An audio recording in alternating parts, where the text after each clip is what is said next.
the entire yatra will collapse, because Krishna is not in the center.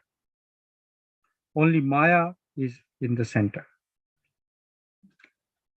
Many congregations of different denominations degrade in them. We should be very careful to keep Srimad Bhagavatam, Bhagavad-Gita, Chaitanya Charitamrita, chanting and loving relationships with each other. If we have this magic formula, then Krishna says, you are inspired and I will bring you back.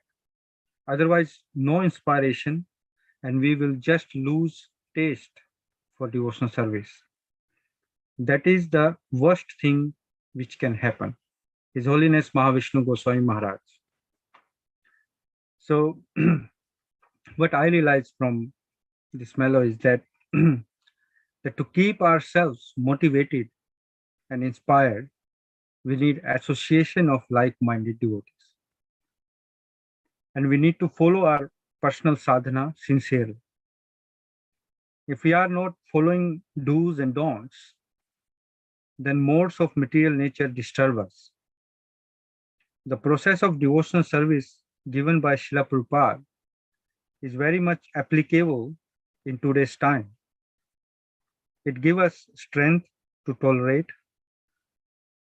the disturbance, because Krishna is in the center. As Maharaj said, if Krishna is in the center, then otherwise if Krishna is not in the center, then Maya will be in the center. By slight deviation from our path, we reach somewhere else. By the time we know, it's too late. So, so regular association of devotees keep us inspired on this path. And reading Srila Prabhupada's book, also association, because Srila Prabhupada is directly speaking to us. And the association of pure devotee is very rare in this world, in the material world. So Maharaj said about unsophisticated devotional service. What is this type of devotional service? I just came across on the one reference from Srimad Bhagavatam, Canto 1, Chapter 2, Verse 6. It says, Sway pumsam paro dharmo yato bhakti radhokshaje ahetuki apratihata jayatma suprasiddhati. Means, translation by Srila Prabhupada ki jai. The supreme occupation, dharma, for all humanity is that by which men can attain to loving devotional service unto the transcendent Lord. Such devotional service must be unmotivated and uninterrupted to completely satisfy the self. Now, Srila Prabhupada said in his purport that sometimes devotional service polluted when mixed with the inferior quality. For example, adoption of devotional service for material gain is certainly an obstruction to the progressive path of renunciation. So I realized that devotional service, if we bring hidden motives or hidden agenda of our sense enjoyment, that will pollute this whole process, and it will be mixed bhakti. Unalloyed bhakti or pure bhakti is very simple, but because we are complicated, we miss it. And devotional service is simple and unsophisticated, as Maharaj said, but we are very sophisticated, and complex. That is the problem. And Krishna sitting in the heart, in every living being, knows our intentions. So we cannot cheat Krishna. We can cheat everybody, but we cannot cheat Krishna. So hypocrisy will not work in pure bhakti. Maharaj said Krishna will see inspiration in us. So this is inspiration that Maharaj said, it comes from sophisticated bhakti. And this all complexity and all the hidden agendas, we should keep it aside when we approach devotion's path, devotional bhakti. So that's what I realized from this Melo project. Hare Krishna.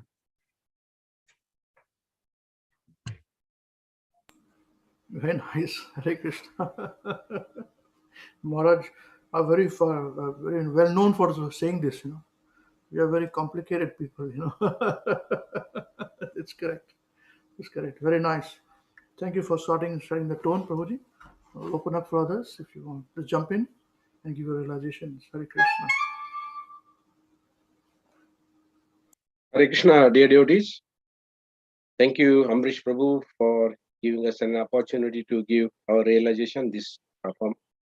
Thank you, Sanjay Prabhu, for very nice realization. My realization is from Bhagavad-Gita, chapter 7, verse 22, about demigods worship. So I'll just read the translation. Endowed with such a faith, he endeavors to worship a particular demigods and obtain his desires. But in actually, these benefits are bestowed by me alone. Normally, because we think that when we go to particular demigods, we get results. That's what I used to do even my whole life just before coming to the Krishna consciousness. But when we go to the particular God, but there are plenty gods, like, when you go to different temple, different gurus, and then you're not concentrating on one point. Like Sanjay Prabhu just mentioned here that we have to keep Krishna in the center. And that never is to happen. But that only I realized when I came into the association of the devotees and the Srila Prabhupada's book, Bhagavad-Gita, Bhāgavatam, when I started reading, and then I realized that we should keep Krishna as the center. Our devotional service is really important. Also, the Sanjay Prabhu mentioned that should be uninterrupted. What is our motive? Because when I myself, like, we used to go, so always I used to ask for the material things. Always. Sometimes, yes, I might get it. But here, when you are in the Krishna consciousness, you are satisfied spiritually as well as materially. You don't have to ask for anything. You get everything what you need, not that what you wanted. So I just, what Srila Prabhupada says, that the demigods cannot award benedictions to their devotees without the permission of the Supreme Lord. The Lord declares here that you don't have to go to the demigods. Even though if you go to the demigods and ask for, still Supreme Lord's permission is required.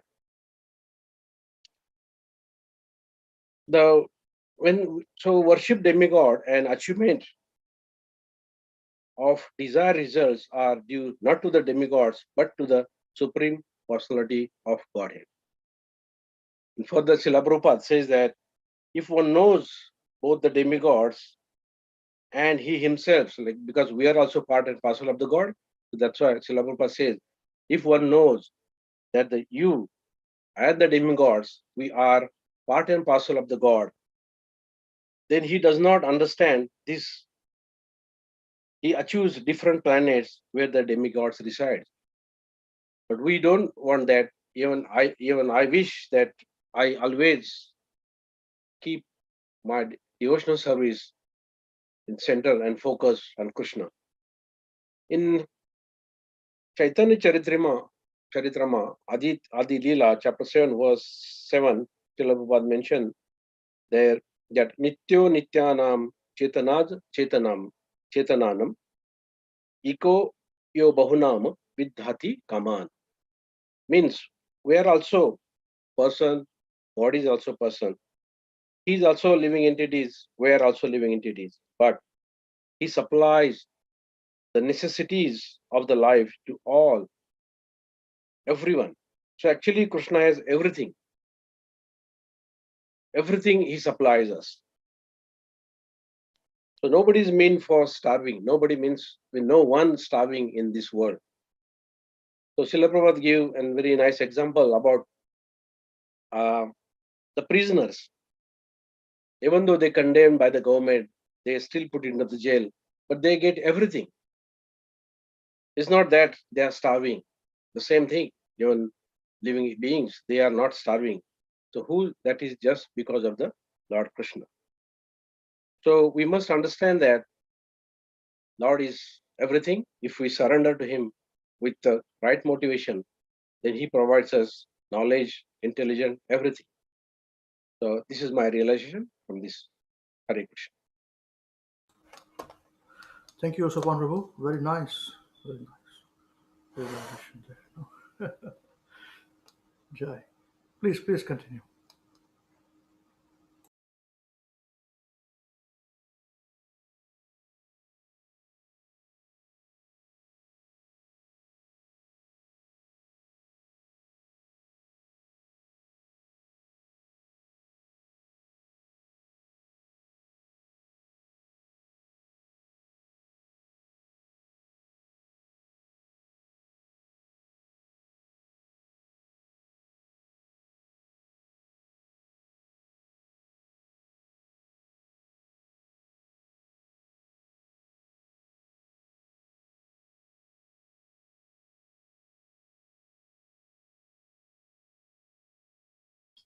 Hare Krishna, dear devotees.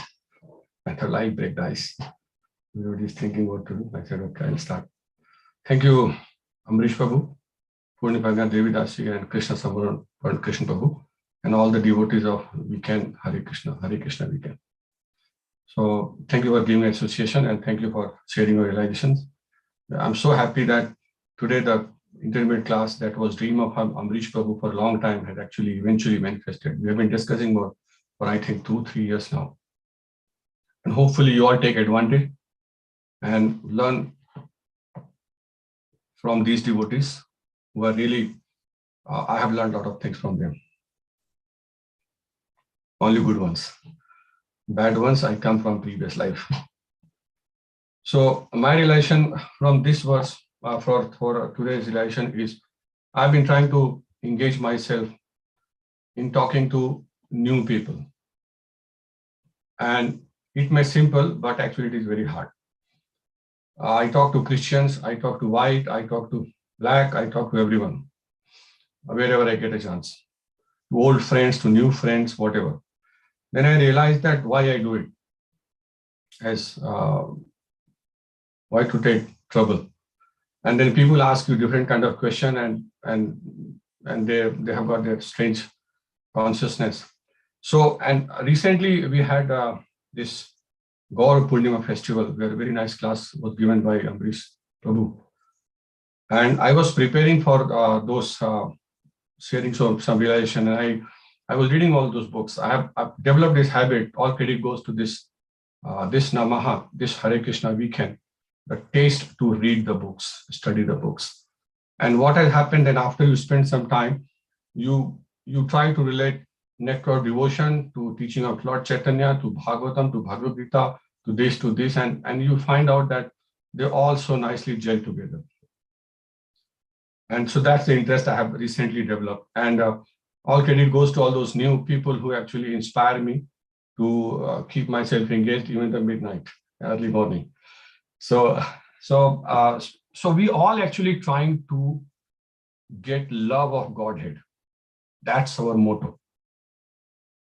And so I started doing some research onto this in the books, what Prabhupada has written, and what Lord Chaitanya has actually spoken about, and what is Bhagavatam talks about this. So I just highlighted a few points. I hope they make sense to all of you. And there is a famous Hindi kahavat, "Dhai akhar prem ka pade so pandit hoy." So how this love actually motivates us to come back to this class, to come back to this association, in spite of so many challenges. I talk to all of you. I know that everybody is actually having their own issues. So the first verse, which I'm going to refer is chapter 1, canto 2, verse number 8. Just quickly. Dharma swanusthita pumshaham vishwakshenu kathasuyaha notpadyeti yadi ratim sham evahi kevalam. So the translation is, the occupational activities a man performs according to his own position are only so much useless labor if they do not provoke attraction for the message of the personality of Godhead. So whatever we do, if it is not developing attraction, ratim, love of Godhead, then it is a useless labor. So that's, I said, okay, ratim. Then I looked at Shikshashtakam. When I was reading about Chaitanya Charitamrita, how, and Lord Chaitanya, how he has given instructions to various, like Sikh Goswamis. He has given specific instructions to everyone and spent a lot of time with them and different mood and different things. And in that, there is a chapter in the teachings of Lord Chaitanya about beauty of Krishna and opulence of Krishna, which talks about love again.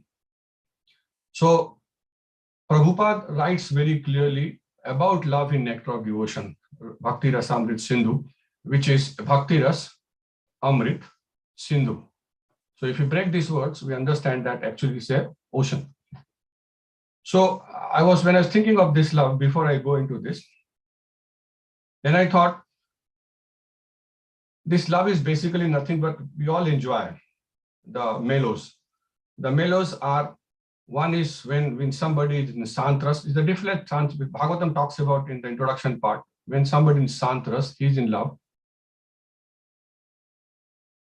Then the next stage is Dasyaras. Again, that's a love, different kind of love. Then there is a Sakhyaras, that's a different love. And there is a paternal love, that's a different love. And there's this Gopi Bhav, that's a different love. So all these loves, it talks very elaborately about this. If you elaborately about this into Lord Chaitanya, Charitamrita and Nectar of Devotion, about all those mellows and how they actually, even it goes very technical also. So what I was thinking that if, in spite of reading all those books and attending so many classes, if the simplicity of this love is not understood, then it is bhakti shram evahi kevalam. So keeping connected to this concept that I am doing this just to have love for Krishna, how actually we develop this. I'm talking on a very broad base, not very technical. So even in the Shikshashtakam, which Lord Chaitanya has left, the one line I will read only the first verse, it talks about the same love. And then Prabhupada describes what love is actually and how this material world and Bollywood and Hollywood actually has taken the meaning out of context. Prabhupada writes, translates, it increases the ocean of transcendental bliss and it enables us to fully taste the nectar for which we are always anxious. So we are always looking for that love. I'm not reading the entire thing. I hope you all are familiar with this. So this what is this all about? And how this actually, how it can actually help us to understand the basic concept and remain grounded so that we actually have inspired. Because what happens, my feeling, I talk to so many strange people. So when you get so much technical about this concept, that concept, we lose the focus actually why we are here, what we are doing. So now I'll quickly go to this devotional service in pure love of God, where Prabhupada writes in chapter 19 in Nectar of Devotion. And he talks about what love is all about. And he also talks about that how this love for Krishna, actually one is love from our side and one is love from Krishna's side. There's two sides. How that happens, that's not, we are not discussing that. Probably we can discuss, we can discuss separately. So Prabhupada writes here, when one's desire to love Krishna in one's particular relationship becomes, when one one's desire to love Krishna in one's particular relationship becomes intensified, this is known as pure love of Godhead. This is the situation we all to attend. In the beginning, a devotee is engaged in the regulative principle of devotional service by the order of his spiritual master. This is the fundamental of this. Otherwise, we go haywire, mentally concocted love. When one thereby becomes completely purified of all material contamination, there develops an attachment and taste for the devotional service. This taste and attachment, when gradually intensified in the course of time, becomes love. So pure devotional service is not, it's love develops. So this is what I have realized. I'm sharing this. It's not to that we start practicing this mechanically.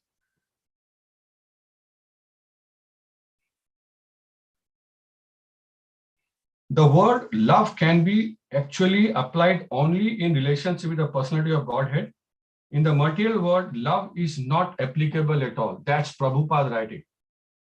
Actually, Rupa Goswami writing Bhakti Ratamrita Sindhu and Prabhupada translating this. What goes on under the name of love in material world is nothing but lust. There is a gulf of difference between love and lust. Like the difference between gold and iron.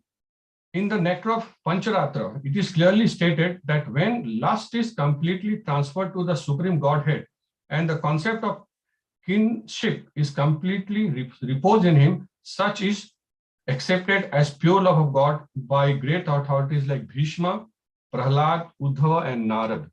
So Prabhupada and Rupa Goswami are giving example that who actually, what that means, what happens when we have this kind of love. Then Prabhupada gives example of Bhishma here. Greater authorities like Bhishma have explained that love of Godhead means completely giving up all so-called love for any other person. According to Bhishma, love means reposing one's affection completely upon one person, withdrawing all affinities for any other person. This is us to meditate and realize. This pure love can be transferred to the Supreme Personality of Godhead under two conditions. This is what I was talking about. One out of two conditions, out of ecstasy and out of causeless mercy of Supreme Personality of Godhead. This is not my word, this is Prabhupada translating here. So ecstasy and love of God, two different things. So I'll quickly touch base on this ecstasy and then I'll conclude my relation, because I was talking about this is my activities actually helping me to develop love, or they are fueling my ego. That I have doing this and I'm doing this and I'm so great and whatnot. So ecstatic love of Godhead can be potently invoked simply by following the rules and regulations of devotional service as they are prescribed in scriptures under the direction of a bona fide spiritual master. In the 11th canto, then Prabhupada gives a realization, give the reference of a Bhāgavatam also. A devotee in the course of executing the regulative principle of devotional service develops his natural, the verse is Canto 11, Chapter 2, verse number 40. A devotee in the course of executing the regulative principles of devotional service develops his natural Krishna consciousness, and bringing thus softened at heart, he chants and dances like a madman while performing chanting of the holy name of the Lord. He sometimes cries, sometimes talks wildly, sometimes sings, and sometimes without caring for any outsider dances like a madman. And then Prabhupada writes, same conversation goes on in Padma Purana, as usually gives a lot of references. So I was thinking about this love and what this love is all about and how we can actually develop this love for Krishna consciousness. The only process is that first is purify our devotional service, and this ecstasy side, we should not think about it. It's not ordinary thing. I don't understand. These are only words for me. But Prabhupada writes further, even that bhav comes by the mercy of Krishna. We sing that famous prayer, if Krishna remembers us, it's not us. But to go to that level is in our hand. So this is my relation for this class. Hare Krishna.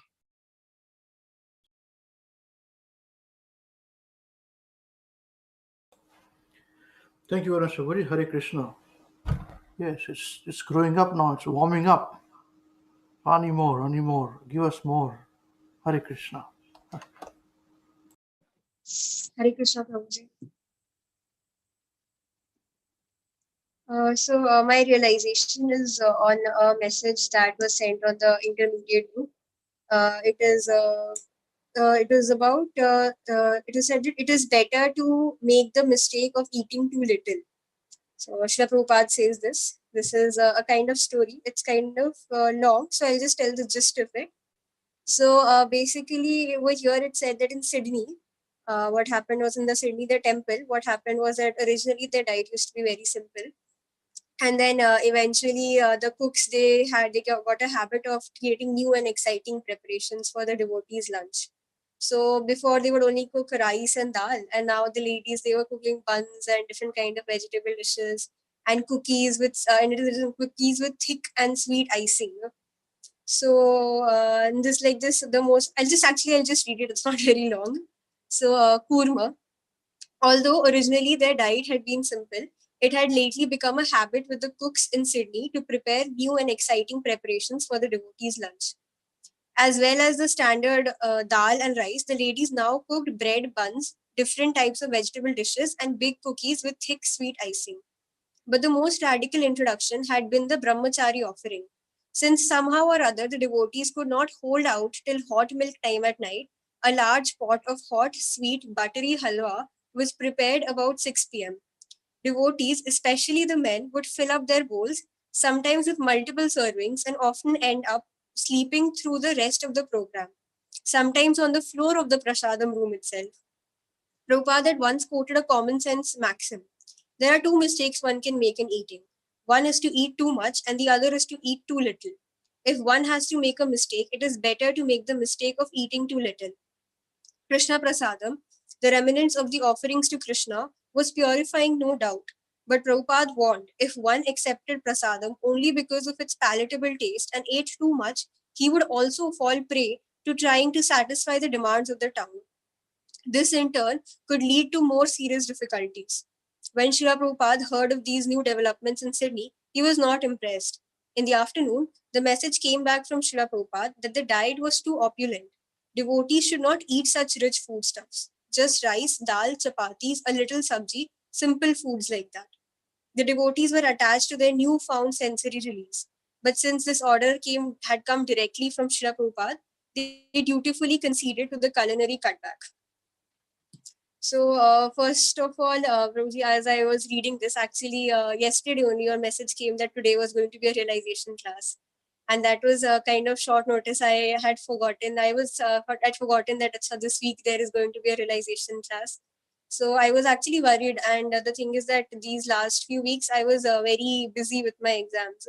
So I thought that I have not been doing anything other than my exams. I've not been reading. I have not even caught up on the texts on the group, and I don't remember anything. What will I do? I don't have any realization. So I thought, let me start reading. I'll see something will come to me. I hope it comes to me. I prayed to Krishna, Krishna, please give me intelligence. And I had nothing in my mind, because usually I have some or the other experience in the weeks or something like that, which kind of I think I try to incorporate that experience into the realization. But I thought I have no experience. I've just been going, giving exams, coming back, nothing else. I've not done anything else. So as I started to read this, I don't know, suddenly I started getting ideas. Okay, I can put this into the realization. I can put this. And this was, I think, maybe the second or third message that I read. And so that is why I really believe this really gave me the first realization that Krishna really does give you intelligence. If so you actually pray to Krishna, then Krishna is the only person who gives you intelligence. After this, as I read it, I was reading it and I realized that how bhakti is not it is not a destination that you reach to, but it is more of a process, and it is a continuous, ongoing process. Like in this message, it had said that these people, they were actually living in temples, and they were devotees. But even then, and they were constantly in association of devotees. They were living in the temple, but still, Maya is so strong that even they somehow they got into the trap. And the prasadam is supposed to be the purest form of food, But even in that, they started eating too much of it, and then it became it led to laziness and sleepiness. They started sleeping on the floor of the prasadam room only. So this was like that. Even though in our bhakti process regulation is suggested, it is not just complete suppression, but regulation is suggested. Like if a person is very fond of eating, then he should shift to prasadam, and he should only have prasadam. And then slowly, even in prasadam, you start to understand the purpose of prasadam. But even in spite of that, these devotees, they had this difficulty. So it really says that it really shows that how bhakti is not just an end goal.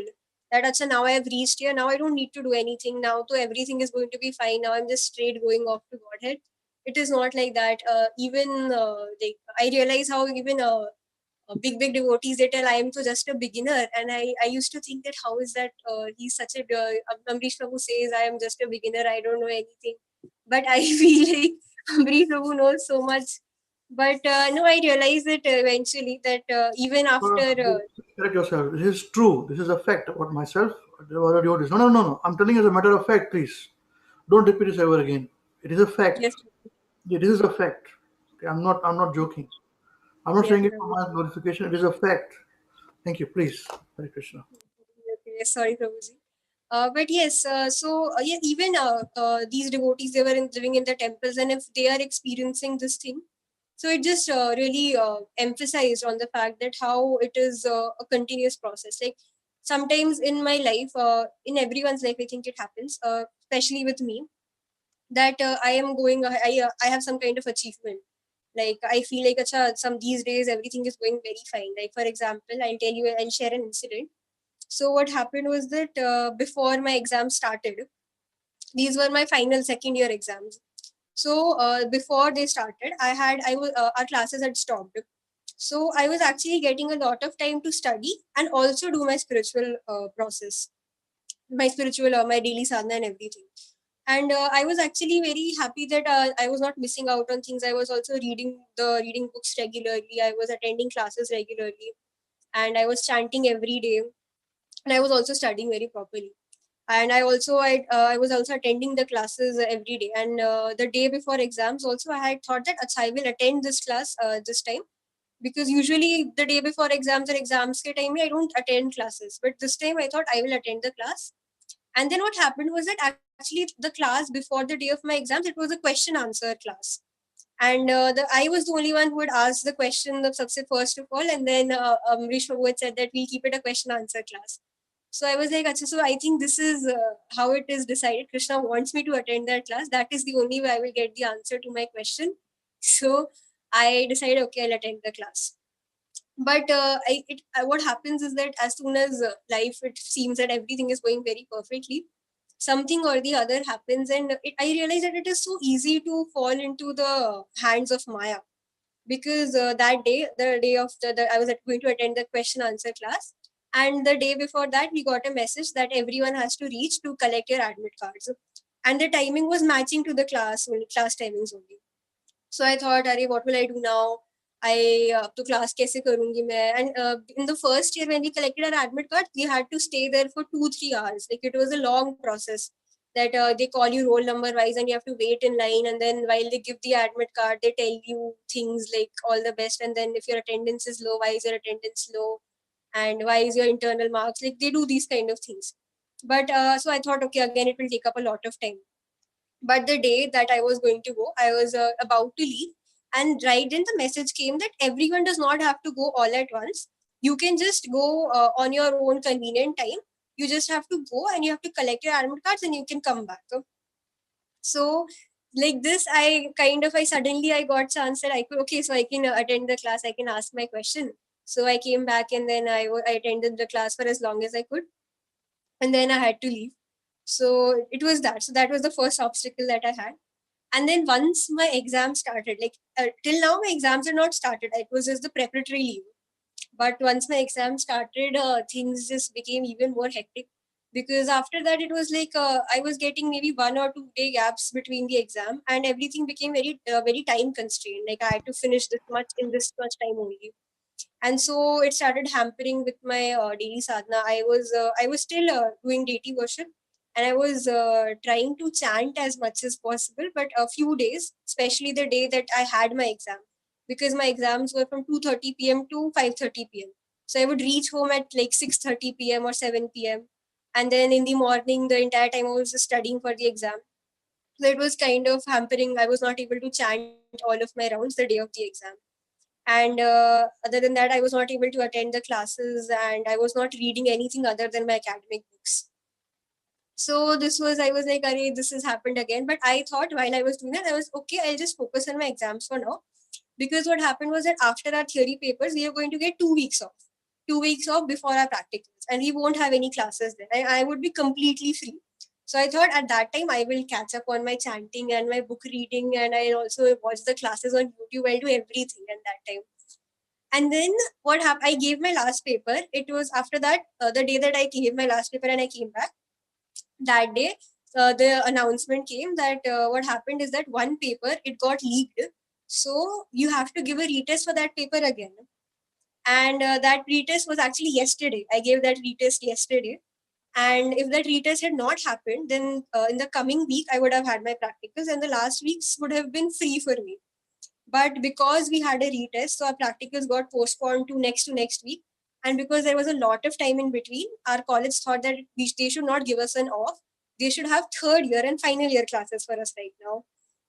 So my exams ended on last week Monday, and from on Tuesday we had some kind of revision class, and from Wednesday our third year and final year classes started.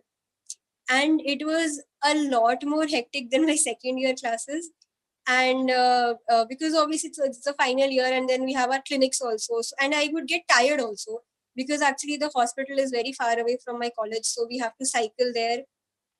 And I would get tired also, and I was getting very less time. And I was like, I thought ki ye 2 weeks mein I'll catch up on this. Catch up to do. I'm finding it difficult to even continue my daily sadhana.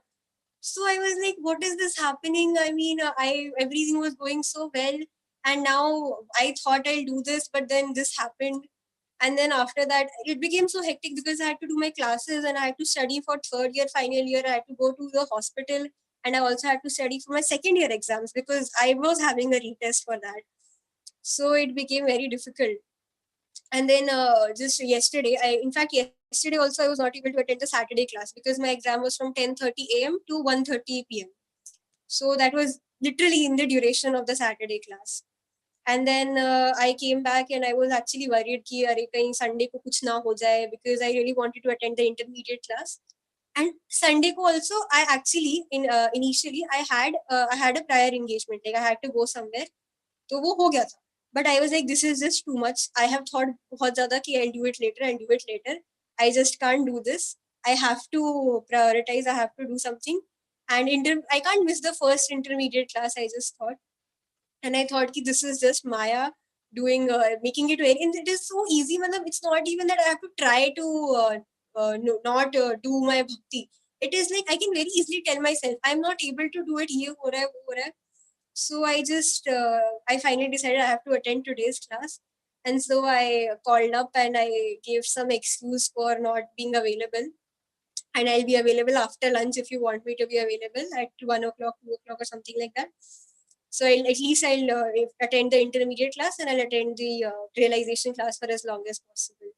But all this happened, and this all just gave me the realization. Like from yesterday, I've been thinking about the realization that how easy it is that Maya traps us so easily.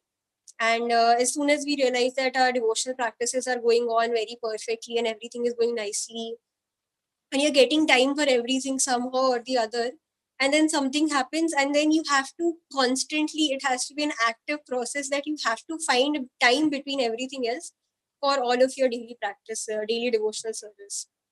So this is just how easily Maya can trap you into its trap, and it is very easy to get trapped. So that is my realization, Prabhuji. Hare Krishna. Hare Krishna, very nice, very nice. You youngsters give very nice realizations. In true sense, it is innocent realization. And this meaning of realization is to realize. This is perfect example of it. Very, very inspiring. Very, very nice. See, in saying that, I must also caution you that your tutor, counselor, leader, teacher, has already always said, that your education should not be compromised. And same request I am also making. Please, please, that one thing is very, very important. That should not be compromised. On this. But very nice. You're very inspiring, all of youngsters. Very nice. Hare Krishna. Okay, give me more. Give us more. Give us more. Hare Krishna.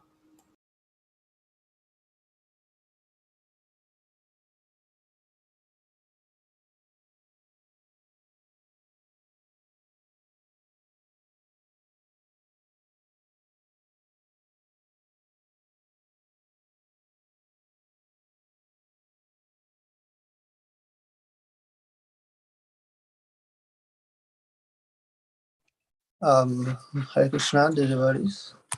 Thank you all very much so far with three very nice realizations. So my realization is on transcendental mellow given in the Hare Krishna weekend WhatsApp group. So I'll just read the verse and I'll read the translation. So this is Bhagavad-Gita chapter 2 verse 44. I'm sure a lot of the devotees would know about this verse. It's quite a nice and famous verse. So Bhogeshvarya prasaktanam taya parhita chetasam vyavasayatmika buddhi samadhavna vidhiyate. Bhogeshvarya prasaktanam taya parhita chetasam vyavasayatmika buddhi samadhavna vidhiyate. Word to its synonyms by Srila Prabhupada Ki Jai. Bhoga, to material enjoyment. Aishvarya, and opulence. Prasaktanam, for those who are attached. Taya, by such things. Apaharta chetasam, bewildered in mind. Vyavasayatmika, fixed in determination. You can just say the translation if you want to, Okay, sure. Yeah. So we'll go to the translation then. So in the minds of those who are too attached to sense enjoyment and material opulence, and who are bewildered by such things, the resolute determination for devotional service to the Supreme Lord does not take place. So actually, after listening to Soumya Mataji's realization, a lot of what she was saying is actually very much related to this verse, which is why I wanted to give my realization straight after. Because when I was contemplating on this translation, I was quite intrigued by the word bewildered here. So I'll just quickly repeat the translation. In the minds of those who are too attached to sense enjoyment and material opulence, and who are bewildered by such things, the resolute determination for devotional service to the Supreme Lord does not take place.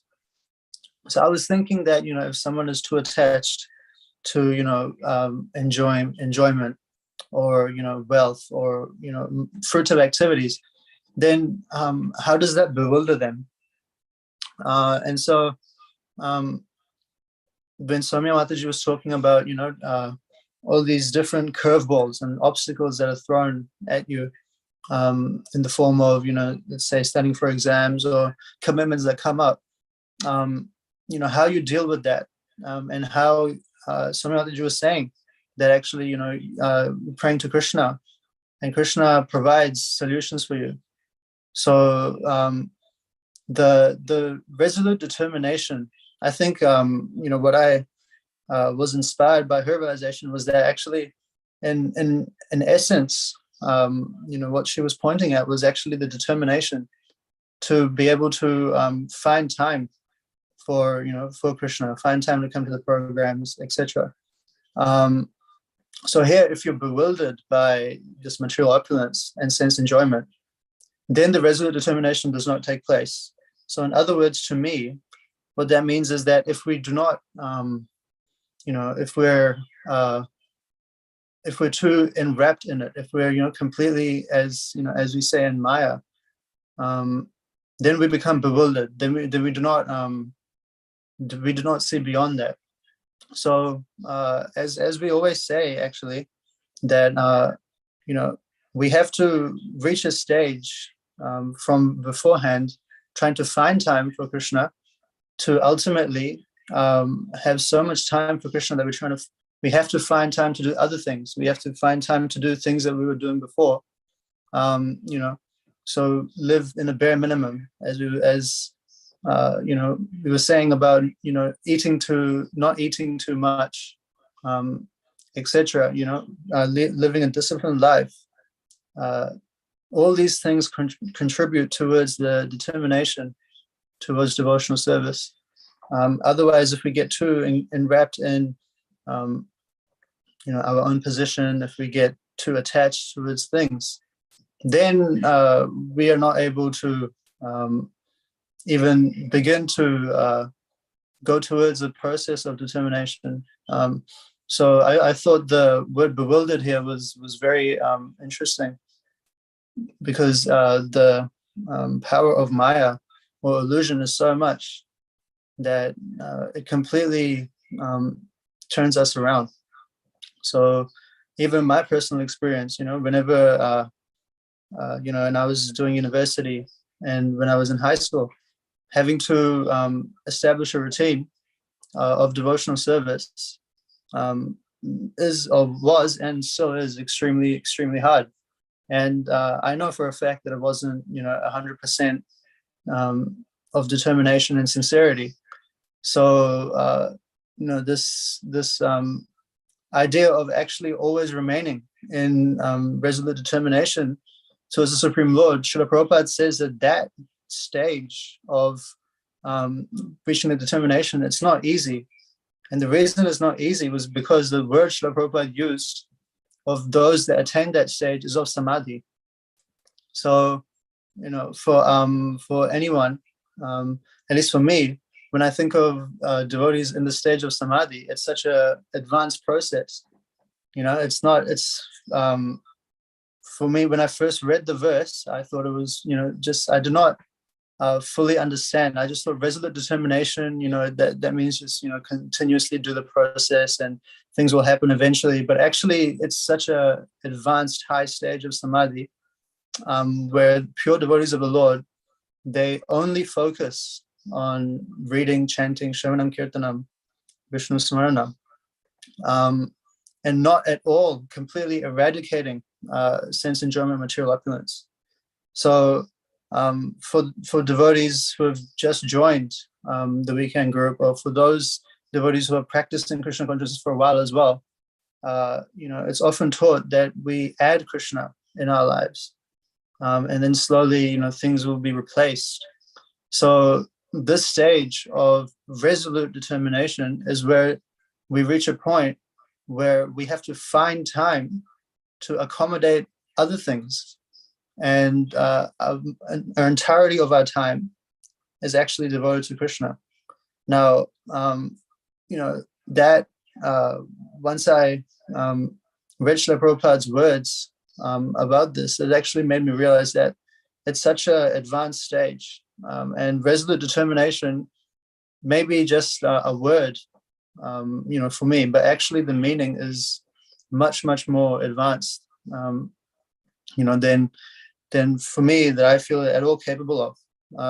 So the key here to me was that obviously you start slowly, and you try and establish a routine in which you add Krishna in your life, and slowly and slowly and slowly, as I hopefully develop sincerity in reading the scriptures and chanting, then that little bit of determination in whatever capacity forms.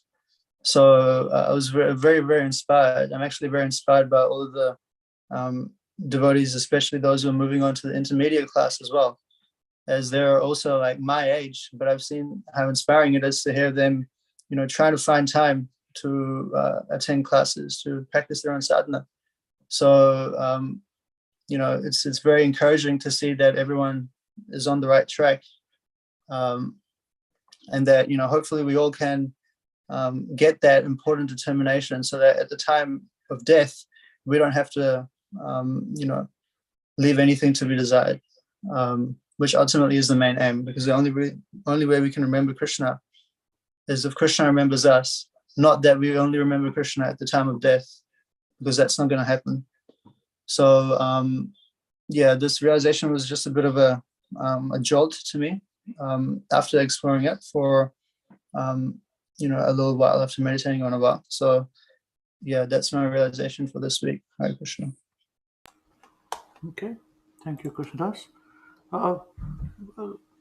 Samadhi, everybody is in Samadhi. Everybody takes Samadhi. All of us take Samadhi. When we're sleeping, we're in Samadhi, Nice. Some people are always in Samadhi, always, Sitting also they are in Samadhi. Samadhi means where the mind is concentrated. So when we're chanting also, sometimes we're in Samadhi, sometimes we're not in Samadhi, chanting, So the thing is, either we are watching some movie or television or playing games or something, we're in Samadhi, concentrating, that's it, nothing else. We don't think of anything else. That's Samadhi. We study sometimes for the exams, it's Samadhi. And similarly, for devotees, Samadhi is where you're thinking about Krishna exclusively, that's it. And we do it by intermittently. We must do it regularly and more time. That is major Samadhi. But we also are yogis, we are Samadhis, we are also in Samadhis. We should increase the Samadhi period, Maharaj would say, I can't remember where it was. This devotee is always in Samadhi, Maharaj was laughing.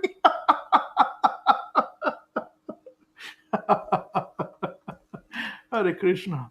Yes, please give us more. Very nice, very nice.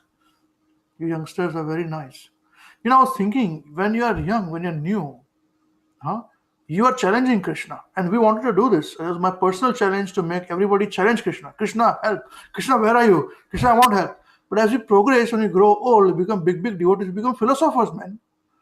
So instead of asking Krishna for challenging, we talk about big philosophy on this, man. I seriously, when I was thinking, man, we have lost it. I think Avinashabu, we have lost it. We have to go back to basics. We're completely lost. I've lost it totally. In a big philosophy we give in a bhashan, big words. But challenging Krishna is not. I've written it down. I've actually written it down to put it in a post. To say that we, in devotional service, we must always challenge our devotional service. Not challenge Krishna. That's not what we're doing. Initially, we may do challenge Krishna, help me, but challenge our devotional service. Or if it is good, Krishna will do it. If it is good, challenging Krishna's, challenging devotional service. So that's our second motto. We have two mottos. First motto is this: give Krishna a chance, and second is we should constantly challenge our devotional service. Otherwise, it's nicely in Samadhi, Very nice. Please, any more, Hare Krishna. Hare Krishna. Yes, Suchi, Hare Krishna. Actually, just now the message came that you want to share the realization by Avinash Krishna Prabhu, and I'm like, I'm so nervous. Told you everybody's giving so great realization, but I'll try. No, Suchi, don't be nervous. See, I mean, I give very poor realizations. It's a fact. So do not feel like this. This is my biggest problem. I face. Because some people will go into shell to say, oh, whether I should write or wrong. No, you don't know. I mean, more innocent, realization is innocence. The more best it is. Philosophy is, we get lost somewhere, in it. But this is very nice. Please continue. Don't feel like this ever. Hare Krishna. So,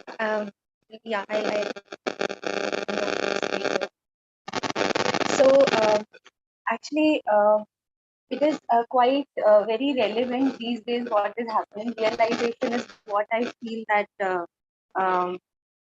what is actually happening with me in my day-to-day life. And as you said that for the first stage, you should challenge Krishna, and then you should challenge your own devotion. So I remember prior that there was a Saturday class, and we were discussing, me, Avinash Krishna Prabhu, everyone was discussing about how the family support and the surroundings atmosphere of everyone could be additional factor that could be um, a provoking thing to make your devotional service little at ease.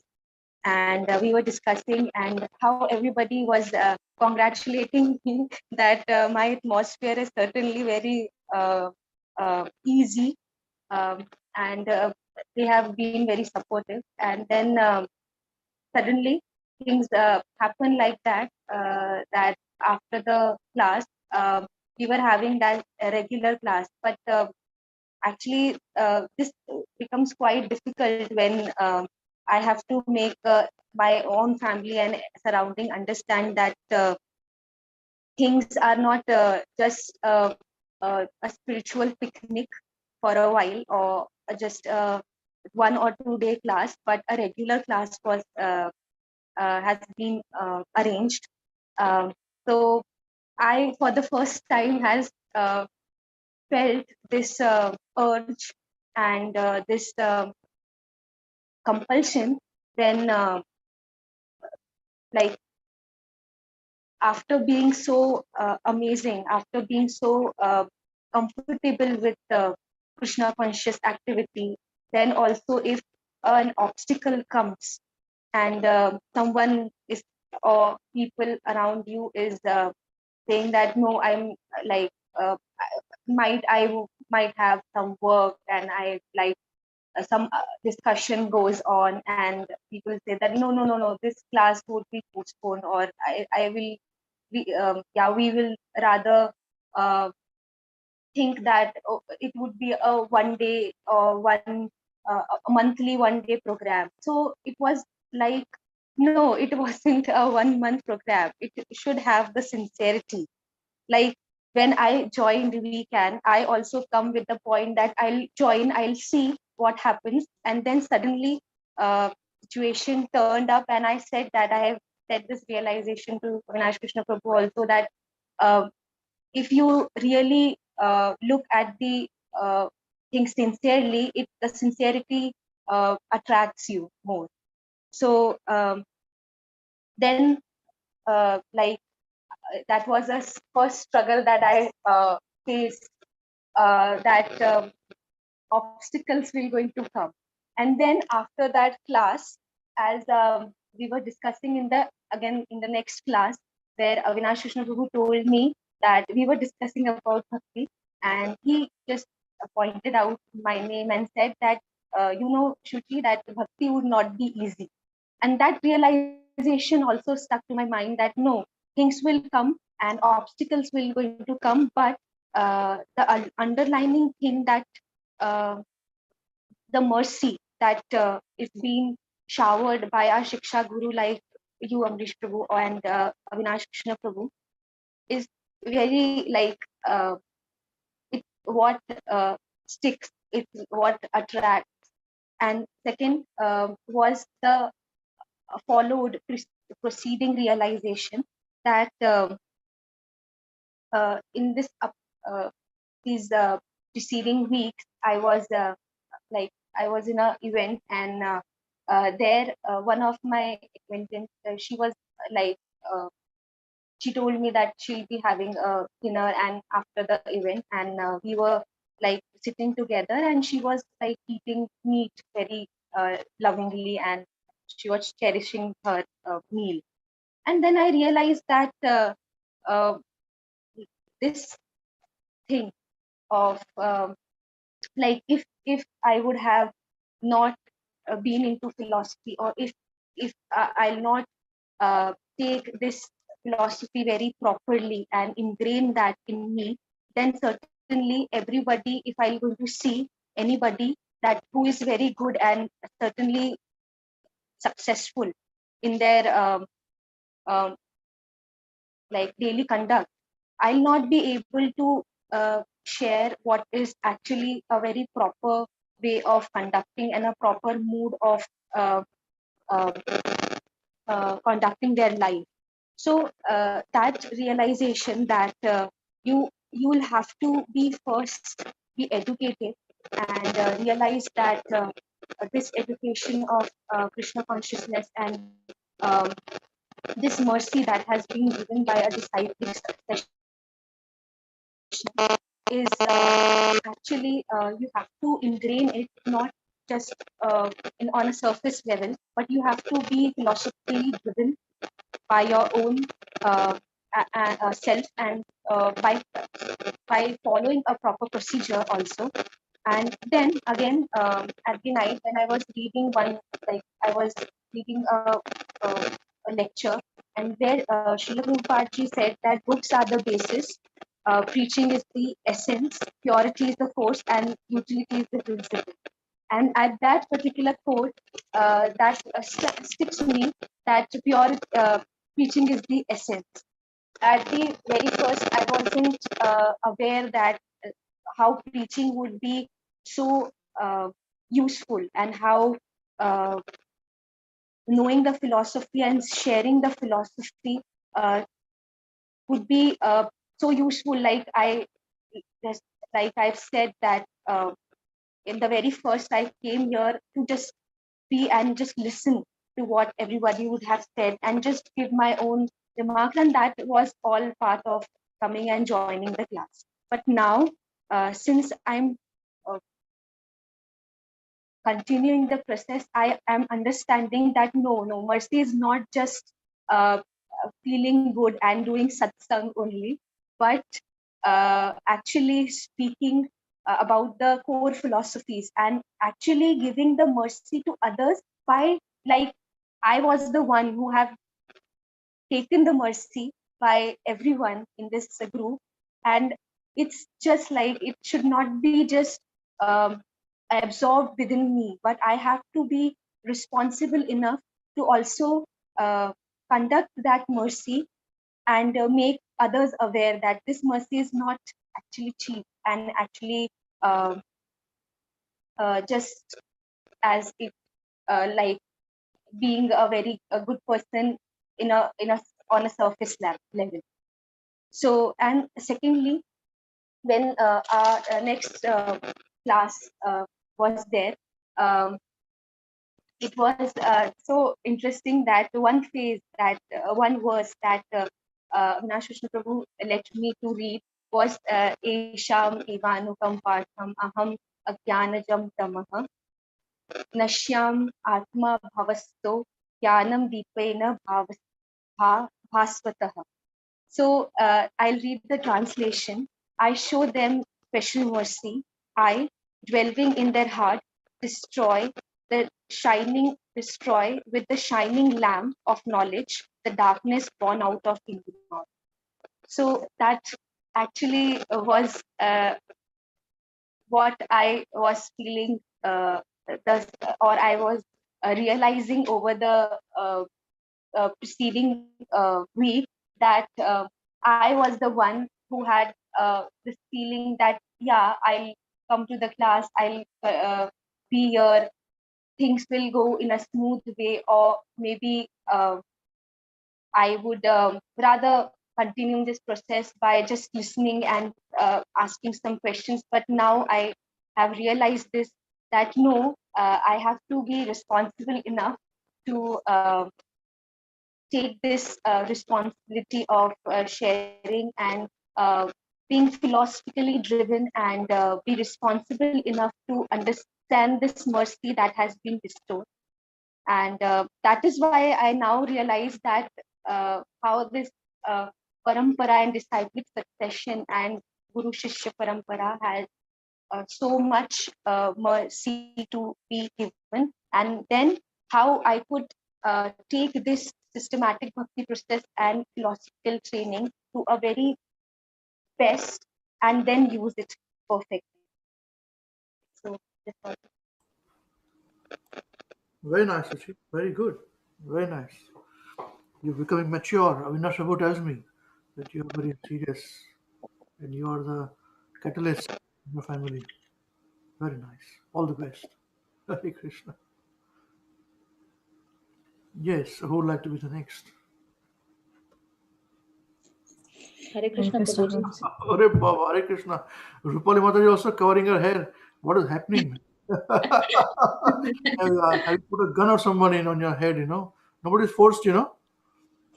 No, not forced me, but just ask me. I mean, just give me. That's all right. Very nice. Very nice. Covering your hair is very nice. It's very chaste. It's the most beautiful thing girl can have, ladies can have, you know? We wish men can also have it, but we are not, you know? That's all right. Hare Krishna. Yes, please. Okay. Prabhuji, I would like to share my realization. It was just hardly 2-3 days back. It was Thursday, and couple of months back, I was disturbed for some reason. I was in not in state of mind. Okay, and on Thursday, I realized that same situation I'm facing again. Okay, and I was really disturbed with thinking that I don't want to think on that. I don't want to face the situation again. Okay, so just to peace of my mind, I have started chanting, and it was really awesome experience for me. I can't explain in words, but I really focus on the words what I'm chanting. Okay, and here I was really into the I thought I was not in this world, that kind of. Okay, and I was not thinking about anything, just focusing on chanting. And after chanting, I forgot everything. I forgot whatever situation I was facing and all. Okay, and after some time, you don't believe, but last year I have applied in New Zealand. Okay, multiple times I have applied for job in New Zealand, but I didn't receive any call. Okay, then I stopped applying over there in New Zealand, and I have started applying to the other countries. Okay, and suddenly it was not in my mind, nothing. I not thought about that, and I got a call from New Zealand for a job, and I was shocked. What happened? I mean, how come this is possible?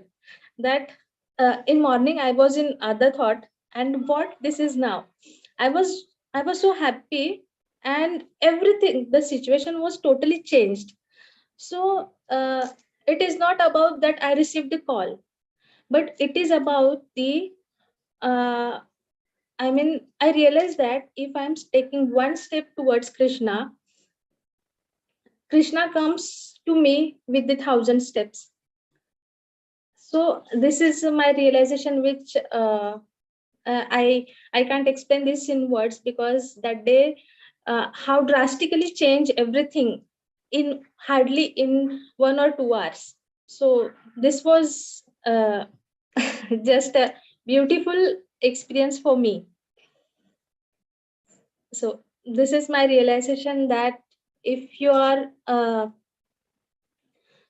truly or honestly devoting or servicing Krishna, you will definitely get for which you are not thinking about.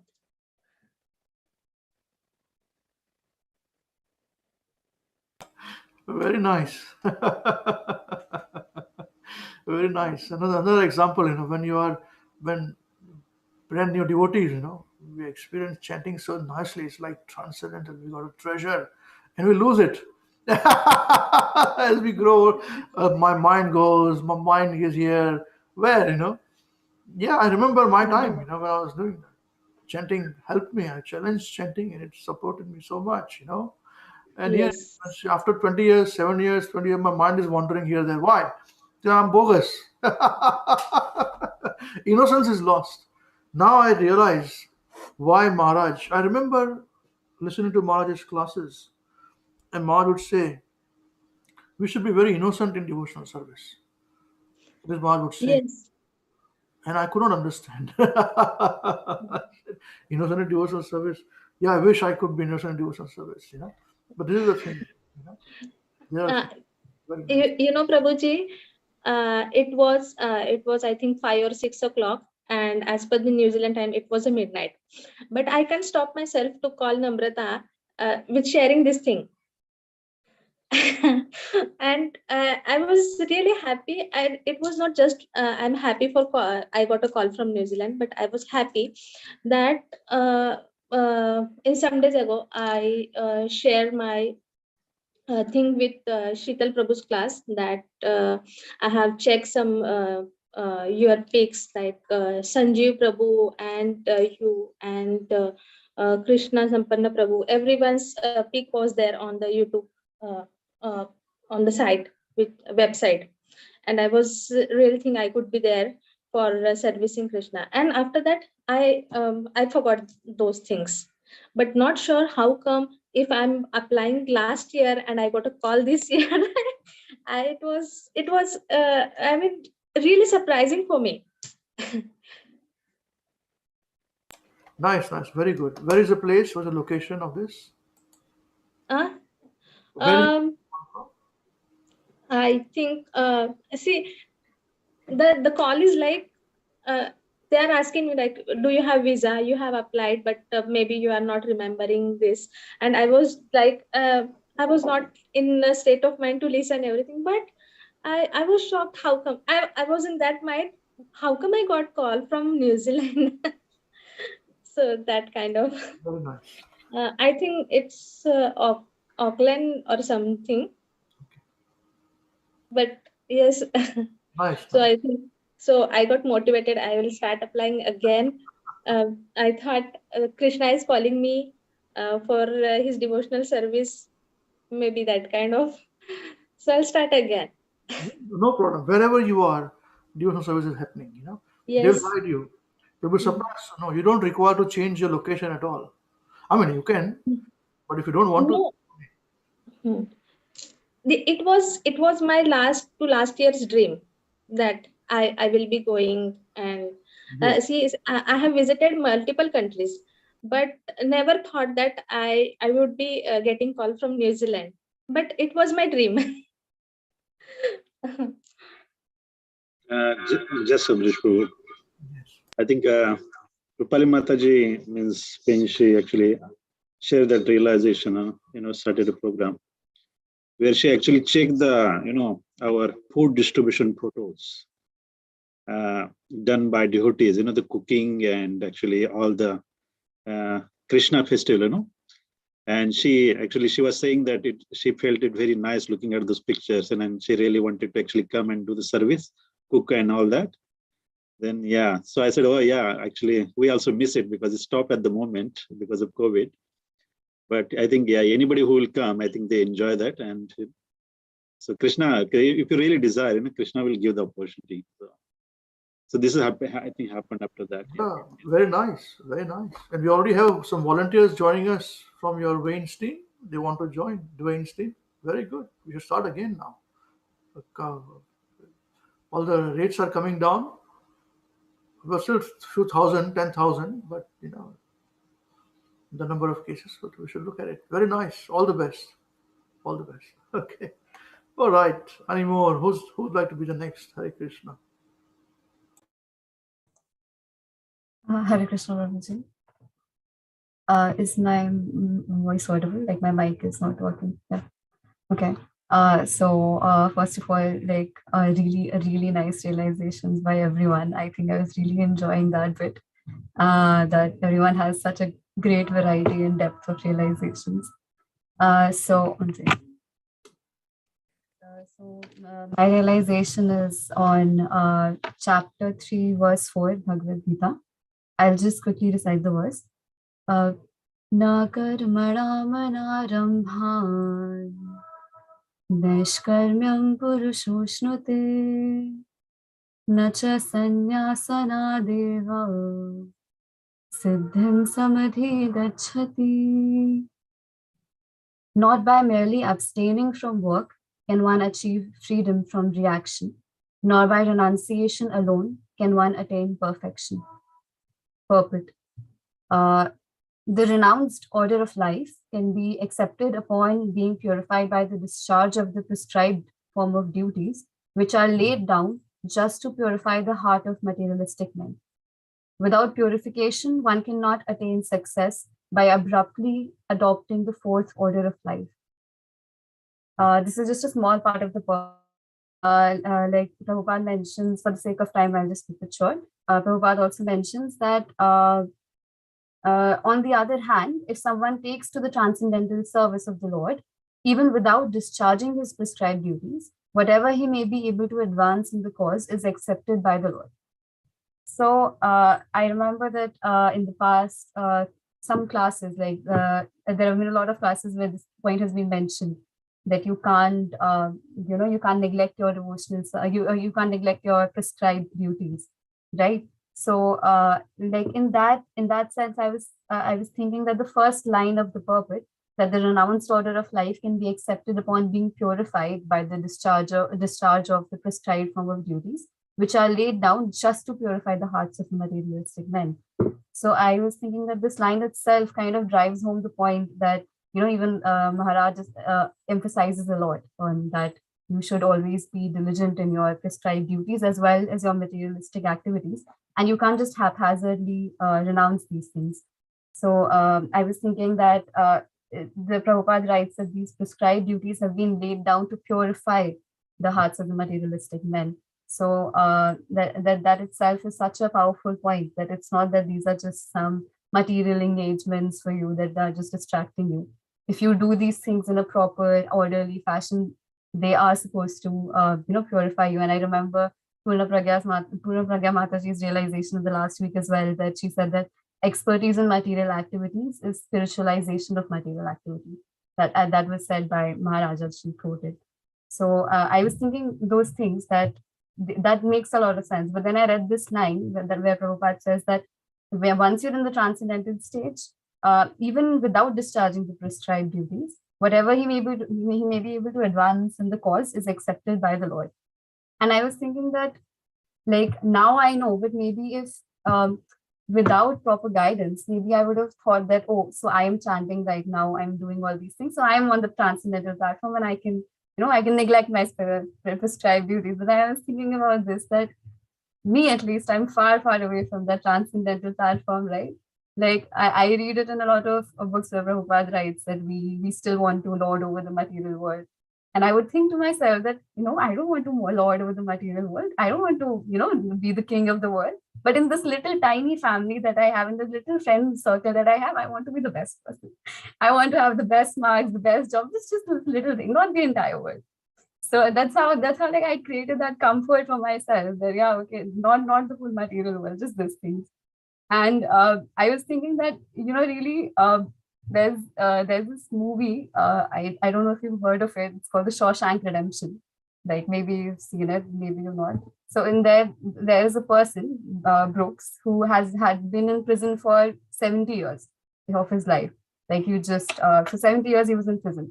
So he had, had all these friends, circles, and, activities in his prison. So after 70 years, when his term was over, they gave him bail. And he was so anxious that he did not want to get out of prison, because he was like, I have all my friends here, I have all these things here. And to the extent that is how much he hated getting out of prison, that like, spoiler alert, but like he commits suicide. So like he's like, I can't come out of this prison because I have all these things here and I can't come out. And I was thinking that that's how the devotees in Golok, Vrindavan, and Vaikuntha are looking at us, that we're so entangled in this, like we have our family, friends, and everything. We don't want to come out. And that's true for me, definitely. If this is a material world, I'm having the time of my life in this material world. I have these things, that no, I'm perfectly fine here. And I was like, Prabhupada writes, and I was reading this book, Transcendental Teachings of Prahlad Maharaj, and Prabhupada writes in that a crow has sex 26 times in a day. And the human civilization has become so pathetic that what is a normal day for a crow is our dream come true. And I was thinking that that's really That's really so true. That a normal day for a crow is probably like a dream come true for a lot of us. So, and I was thinking that it's really true that we're so far away from the transcendental platform of truly wanting to get out of this material world. I remember reading this line somewhere. I really tried to find where I read this line. I just written it down somewhere. I didn't write the source of it, but Prabhupada said that you can get out of this material world simply by wanting to get out of this material world. And I thought that that's such a simple thing, that if you want to get out of this material world, you can get out of this material world, but we don't want to get out of this material world. That's the problem. I remember this, that even Amrish Prabhu mentioned this last time, that, so about something that Socrates said, that if you truly want something, then you can get it by truly wanting it. If you really want something, you can get it by like just actually genuinely wanting it. So I think that was really interesting. And so I just one second. So I was thinking about this point, that how doing my prescribed duties in that fashion, because obviously I'm not on that transcendental platform yet. How it has helped me is that a lot of the times as I've narrated this to Avinash Prabhu a lot of the times, that I have horrible working hours. So and it really impacts a lot, because half my day, 12 hours, goes in my job, and you can't help it, and that's how it is. But somehow, I'm not sure, it's completely Krishna's mercy that I'm able to sit for 12 hours and work and still get out of it and not be exhausted in my thought, because I know that this is something that is a prescribed duty, right?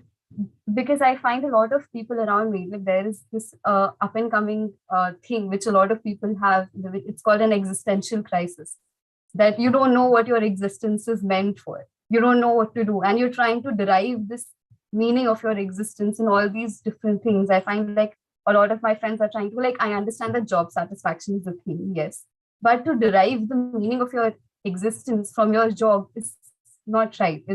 I think it brings a lot of anxiety to us, because if you have a bad day at work, then immediately everything falls apart, right? And I was thinking that this is a kind of a priceless gift that Prabhupada has given us, the purpose of our lives. Because I think that if I didn't know this, there is no reason for me to not be going out and about and doing all these rubbish things, except that somehow or the other I've come here and I know that this is not the purpose of life. The purpose of life is to do something else, something better than this, and not, it's like the job is supposed to be done in a beautiful manner. It has to be done perfectly, but it's not the purpose of our life. So that's how I'm somehow or the other, I'm not able to, I'm not being so exhausted by my job, even though it's very exhausting. So that's what I realized, that if you do your prescribed duties knowing well that they are just a prescribed duty, you can really be able to dissociate yourself from it and be able to do it nicely, right? And the other thing that I would just kind of like to add on to the realizations that have been given by a lot of devotees here, Soumya Mataji and Krishna Prasadam as well, that when you're so engrossed in these things, engrossed in your material activities and prescribed duties, it's so difficult to actually make time for Krishna, right? It's very difficult to be able to attend these classes, chant your rounds every day, and do your readings every day. And I was on a completely unrelated note, I was having a discussion with my mother that my sister is trying to find a husband to get married. So she keeps saying that she's very horrified of divorce, that I don't want to get divorced. That's all. That's why she's taking a lot of time to kind of screen all the people and everything. So it's been going a long process.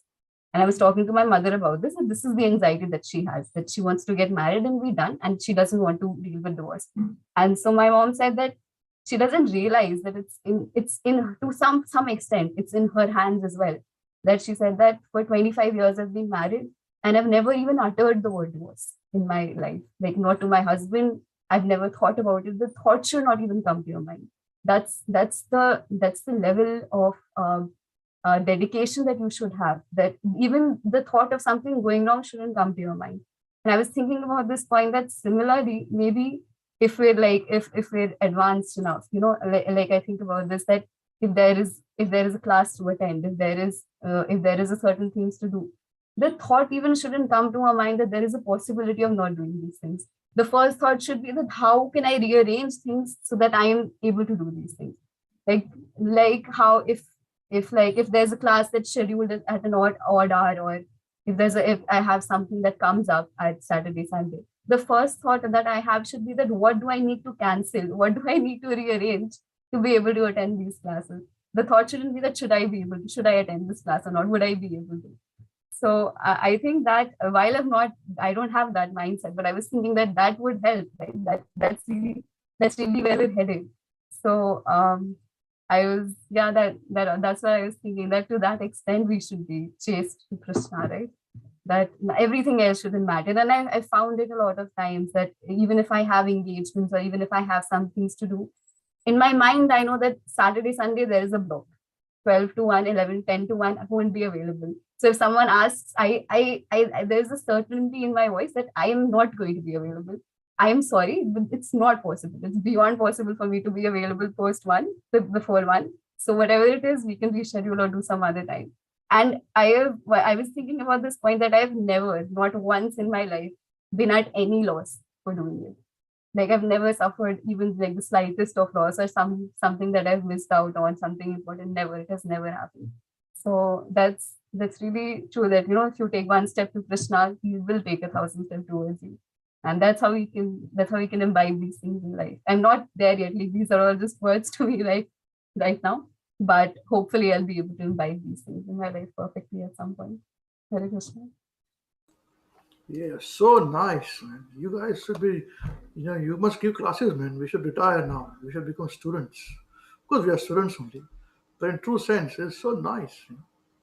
You're so fortunate, you youngsters, all of you are, that at this age, you can know what is the purpose of life. It's clear. What you need to do is clear. And what you have to do to life is clear. What you need to do and what you have to do is clear. So there's no overlapping. So there's no stress, no anxiety. Other for people, the life is job, to bring office politics at home. You they meet to talk about office only, and this happened and that happened, and this bad and that bad, going on and on. So nice. You people are so fortunate. So fortunate. Somehow or other, I remember Guru Maharaj saying this, that the youngsters should be given this, They will be saved. They'll be saved. I'm so thankful to Guru Maharaj that in any instruction Maharaj is given, the blessings are coming, where you all feel sheltered, whether it comes from Avinash Krishna Prabhu, the Maharaj are talking, where it comes from your own personal experiences that Maharaj is speaking. This is how mercy is flowing in Parampara. I'm so you cannot imagine, all of you, so satisfied, so happy, transcendently happy, so transcendently happy. Otherwise, what face will we show to Guru Maharaj when we meet, No, the basic things, and to be chaste in one's thought for Krishna. Very nice. Very, very nice. This is best. Best. Very good. Very good. Hare Krishna, can I say something? All the best. Yeah, Hare Krishna. So, Divyanshi Mataji, you will get a nice realization that you have blocked that time and you don't do other things. So, my question, are you more happy or you are less happy? Because you youngsters have got so many things to do. I remember my age. So I'm more than happy to do it. I'm like, my week is like, I remember Ambrish also said this one, that your devotional service is your real activity. Everything else you're doing on your time off, right? So my week is scheduled like this, that I'm waiting for the weekend to come. And that's what, like, it's the break in the middle, and then I'm like waiting for the weekend that these classes are going to happen, and I'm going to very happily attend these classes. I've never, as I said, that I've never suffered any loss, and I'm very, very happy to do it. So yeah. As Amrish Prabhu said, actually you all are inspiration to us. I'm telling you, that keeps us going. That okay, and this Amrish Prabhu, these youngsters actually, I've seen them changing, growing, this challenge, that challenge, this challenge, and now they're actually adapting, they're listening, they're following, they're getting the mood right. So that, you're right, Prabhu, that actually inspire us. Means it must be Maharaj's arrangement to keep us engaged. Yeah. Thank you. Yes, yes. I used to always tell in my offices, wherever I worked, because we used to do programs at the time. There was no online program, so we had to cook, we had to make, and then we had to go outside and do the programs for so many years, all devotees. I remember I would tell people on Monday when they came, I'll be very fresh. So I say, I on the weekend I go somewhere else, in a different planet, and I come back to this place. And actually, all these karmis are heavy karmis, and they would say, yeah, we can experience what you're saying. We can feel what you're saying. I said, yeah, I go to a different world, and I come back to this world on Monday, So, wow, good. You all are experiencing the same. Very, very nice. All the best. All the best. Yes, please continue.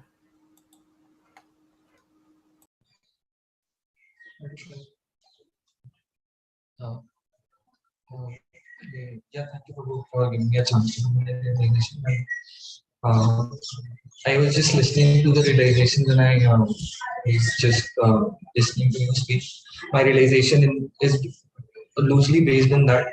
So I'm right now in my college in Patiala, Punjab, and for quite some time I've been at the comfort of my home, at the shelter of my mom and dad, and the comfort of home, and where you can do your spiritual activities nicely, as Soumya Mataji was saying, and Shri Mataji resonated that we can do those spiritual activities comfortably there. And secondly, the association of devotees, the bliss that we experience when we are in the association of devotees, that was magnified not just by these classes at the weekend, but by Avinash Prabhu's mercy. We had the Saturday night classes also started. So it was literally filled up with a plethora of events on the weekends, right? So it was very blissful. It is very cool. But what suddenly happened, as Soumya Mataji said, is Krishna arranges, and you said Krishna arranges, and Maya Devi arranges for us to challenge our bhakti. If we don't arrange, she arranges. Yes, this is where you're lacking, or this is where you need to, and Avinash Prabhu was also saying the more the thing that you get material attached to more, that becomes your difficulty later on. Avinash Prabhu just said this yesterday. So right now the situation, cut to the scene now, right now in my college. And the first thing that I entered college after so long, it's very long. Like I did my internship, then there was online education and everything. It's very long. After a long time, I've come here. And after spending a few days in this very college that I spent 2 years in initially before COVID, I had this thought: this college is the perfect manifestation of Kali Yuga. It's perfect manifestation of Kali Yuga in every sense. So like you have one pillar of truth standing there, everything you can visualize, every place, right? And apart from that, not just that, and I was seeing when I saw, like, I'm at the most senior, right, 4th year, and my my friends and all, they've already gone for internships or jobs. So our batch, the mechanical and some branches, are only remaining. So we are the senior most in the college.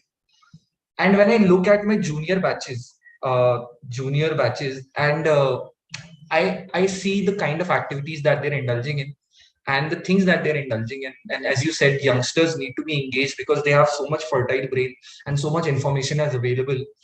So if you don't engage them nicely, they will engage in every other thing. And I said the perfect manifestation of Kali Yuga. So that relates as to, our seniors tell us, हमारे ज़माने में तो ऐसा होता था, अब तो ऐसा होने लगा है. And I was like, ये क्या बोल रहे हैं, ऐसे नहीं होता. And just now in my college, there are 1 year junior to me. I'm like, ये क्या कर रहे हैं? हमारे समय तो हम ऐसा नहीं करते थे. We were so respectful to our seniors. हम तो ऐसे कपड़े पहन के नहीं घूमते थे. हम तो इतनी बदतमीजी नहीं करते थे. Like all of these things, I'm like just 1 year, 2 year, 3 year junior people. So what must my parents and my counselors must be feeling, seeing us?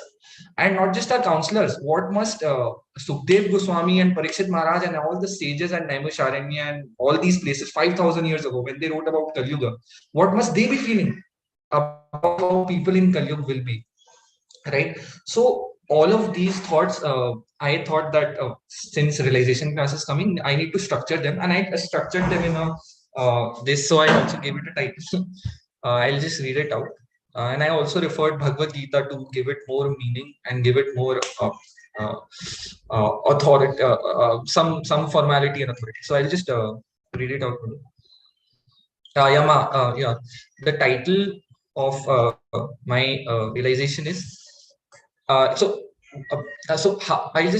one before I go is this is based on, so since I was in my college and I was seeing all of these things, my mind was getting baffled as to, yeah, I don't need to do this, I don't have to see this, I don't have to do this.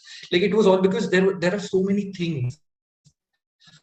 Like there's a spot in my college known as a course, like where all the happening things happen, basically everything. So, and my hostel is just in front of that, and I am constantly bombarded with all of the things that are going through. So I'm like, no, I don't have to see this, I don't have to do this, I need to chant, I need to study. And what I realized in doing this is I am thinking of those things more. In thinking, I don't have to think about them, and thinking of them more. So this is not helping me at all. So I just based my realization on that. Yeah. So the title of my realization, Prabhu, is better than to beware is to be aware. So it goes like that. To beware is to be cautious about danger, and to be aware is to be conscious of oneself and one's surrounding, right? Now, both of these can help in a spiritual life, but to be aware is more positive and productive. Like, if you can be beware also of dangers and of what not to do, but being aware of yourself and of your surroundings is more positive and productive. At least I realized that. The Bhagavad-Gita, chapter 2, from verse 54 to 72, that is the end of chapter 2. Arjun, like chapter 50, verse 54, Arjun is asking to Lord Shri Krishna of the characteristics of what is self-realized soul is, how he talks, how he walks, how he eats, and all of that. And since from there to slok 72, Lord Krishna is explaining of all these things, right? So I've just written that Bhagavad-Gita, chapter 2, verse 54 to 72 describes the characteristics of self-realized souls, and also mentions how we seekers can progress towards their level of mastery. Now, during that description, the Gita in chapter 2, verse 59, I'll just read it out. It outlines the limitation of the strategy of beware. And I'll read the verse out. Vishaya vinivartante Vishaya vinivartante Niharasya dehina Rasa varjam rasopasya Param drishtva nivartate. So, yeah, so in this verse, it basically outlines the limitation of the strategy of beware. Now, the translation is, the embodied soul may be restricted from sense enjoyment, though the taste for sense object remains. But ceasing such engagements by experiencing a higher taste, he is fixed in consciousness. Param drishtva nivartate. So the limitation of this strategy is that we feel discontented, right? When we are beware about things, oh, this not to do, this not to do, we feel discontented. And the advantage of the strategy of being aware about oneself, our position, about our surroundings, is that we become steady, as the translation goes, that he is fixed in consciousness. And the next two verses, that is verse 60 and 61. So the next verse 60 talks about the ultimate futility of the strategy of beware, like people who are beware. And that is, I'll just read that. Yatato hapi kaunteya purushasya vipaschitaha indriyani pramathini haranti prasabham manah. And the translation is, the embodied soul may be restricted. The translation is, the senses are so strong and impetuous O Arjuna, that they forcibly carry away the mind, even of a man of discrimination who is endeavoring to control them. And I think this describes me, like I am endeavoring to control them, but still Krishna is saying the senses will take you away. They're very strong. They're my energy after all. So they're akin to me. The next verse, so this talks about the ultimate futility of the strategy of beware, which is seekers, despite being intelligent and vigilant, are still dragged down by their senses. Though they beware of their lower desires, they still relapse into sensuality.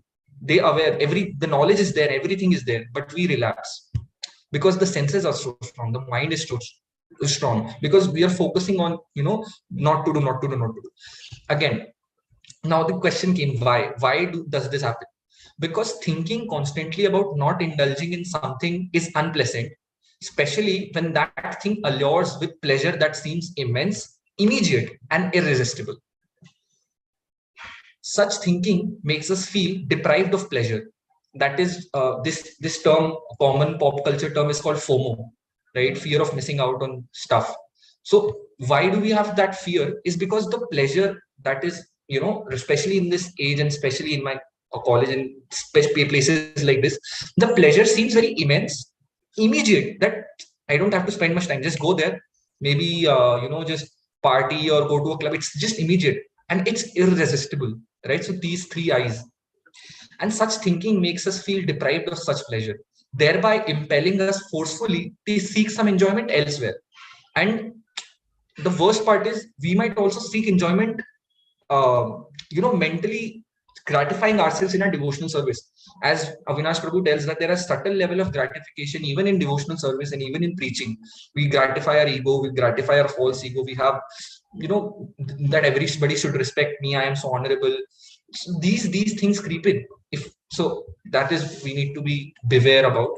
Now, since we have been considering as enjoyable the particular temptation that we have been resisting, we often indulge in that very temptation in our frenzied search for pleasure. And to avoid such an eventuality, we need to have a more positive focus. The next verse 2.61, and I'll just read that. Verse 2.61 states that we can steadily control our senses when we become aware of Krishna and focus on him. The verse goes like, Tani sarvani samyamya yukta asita matparaha vashehi yasya indriyani tasya pragna pratishtita.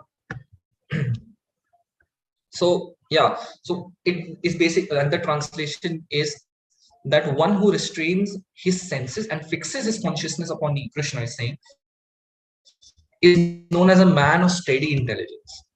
So the answer is right there, that we need to be focused on something more positive, something higher, param dashma nivartate, instead of just constantly thinking about what not to do, ye nahi karna, wo nahi karna. And then become aware about Krishna. And as Ambrish Prabhu always says, to bhakti is very simple, just two things. Always remember Krishna and never forget him. I think there is a Sanskrit slok also that relates to it. But yeah, never forget, always remember Krishna and never forget him. Certainly, while focusing on Krishna, we also need to be beware of the danger of sensuality, so that we don't unwittingly expose ourselves to unnecessary temptations. But by ensuring that such temptations don't become the focus of our awareness, by ensuring that our awareness remains centered on Krishna, we can make our spiritual journey more peaceful and more joyful. Hare Krishna. It is very, very nice, very practical, and practical implement challenging, Very good, very good, very good. When you're in a challenging environment, you challenge your beliefs there, Very nice, very nice. All the best. It's very, very good. Okay, who would like to be the next? Hare Krishna.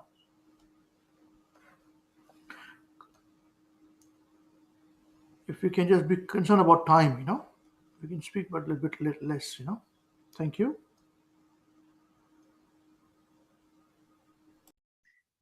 Hare Krishna, dear devotees.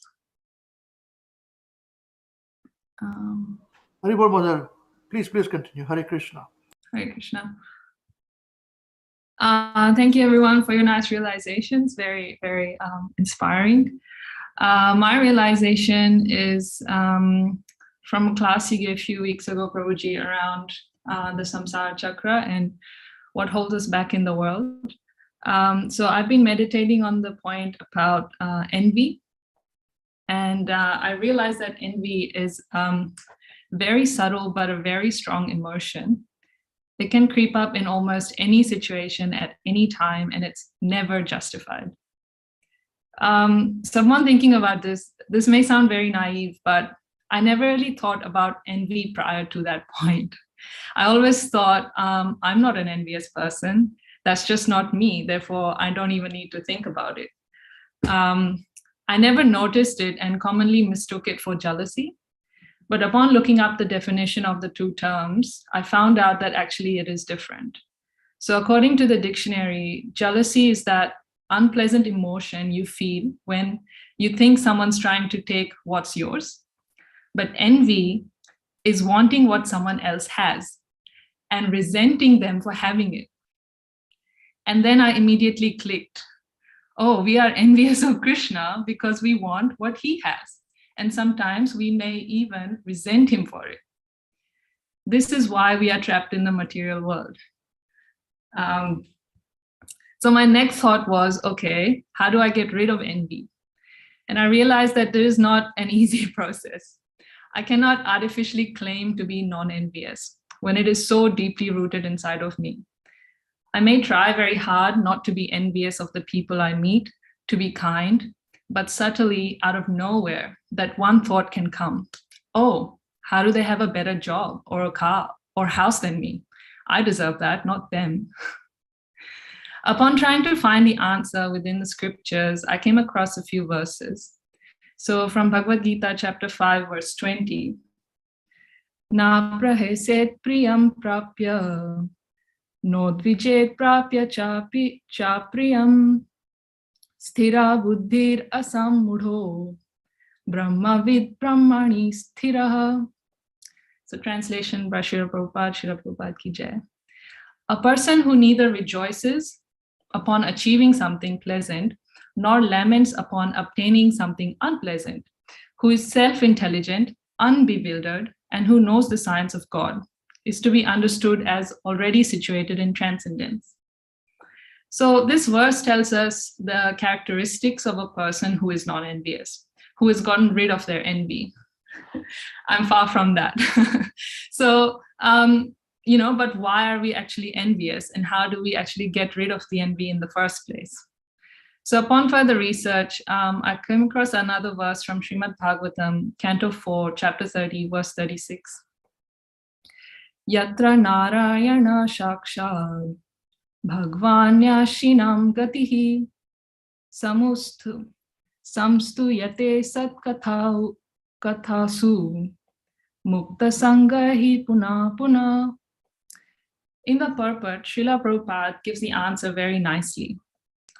Actually, when one chants or discusses the transcendental activities of the Lord, he immediately becomes non-envious.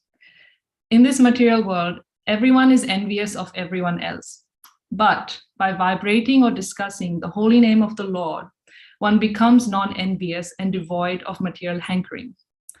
Because of our envy to the Supreme Personality of Godhead, we have become envious of all other living entities. When we are no longer envious of the Supreme Personality of Godhead, there will be real peace, unity, and fraternity in human society. Without Narayan or Sankirtan Yagna, there cannot be peace in this material world. So I found that point very, very, I answered my question that because we are envious of Supreme Personality of Godhead, that's why we become envious of other living entities and what they have and what's around us. So I have a long way to go to become a non-envious person. However, by following Srila Prabhupada's instructions in chanting the holy names of the Lord and discussing his transcendental activities, I can take small steps towards this goal. Thank you, Prabhuji, for providing us an opportunity and a forum to be able to discuss the activities and learn from each other. That's my realization. Thank you. Hare Krishna. Jai, wonderful. Hare Krishna. Very, very nice, Mother. Very nice. First class. Actually, the real reason is that we do this forum so I can learn. And we all can learn. That's what Maharaj told me, I told you, we're preaching for our own benefit. So thanks to all of you for engaging us. It's very, very nice. Super. I hope I can control this envy, Very nice. Hare Krishna. Yes, please. Please continue. Hare Krishna, Prabhuji. Prabhuji, it's already 8 o'clock. I'm not sure how we're doing on time, but. No, please continue. If we can keep it to 5-10 minutes, it'll be nice,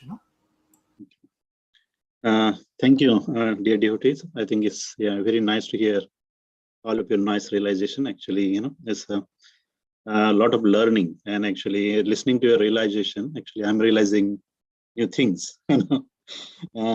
Seems like I missed a lot of points. No, you're no longer young. You're no longer new devotee.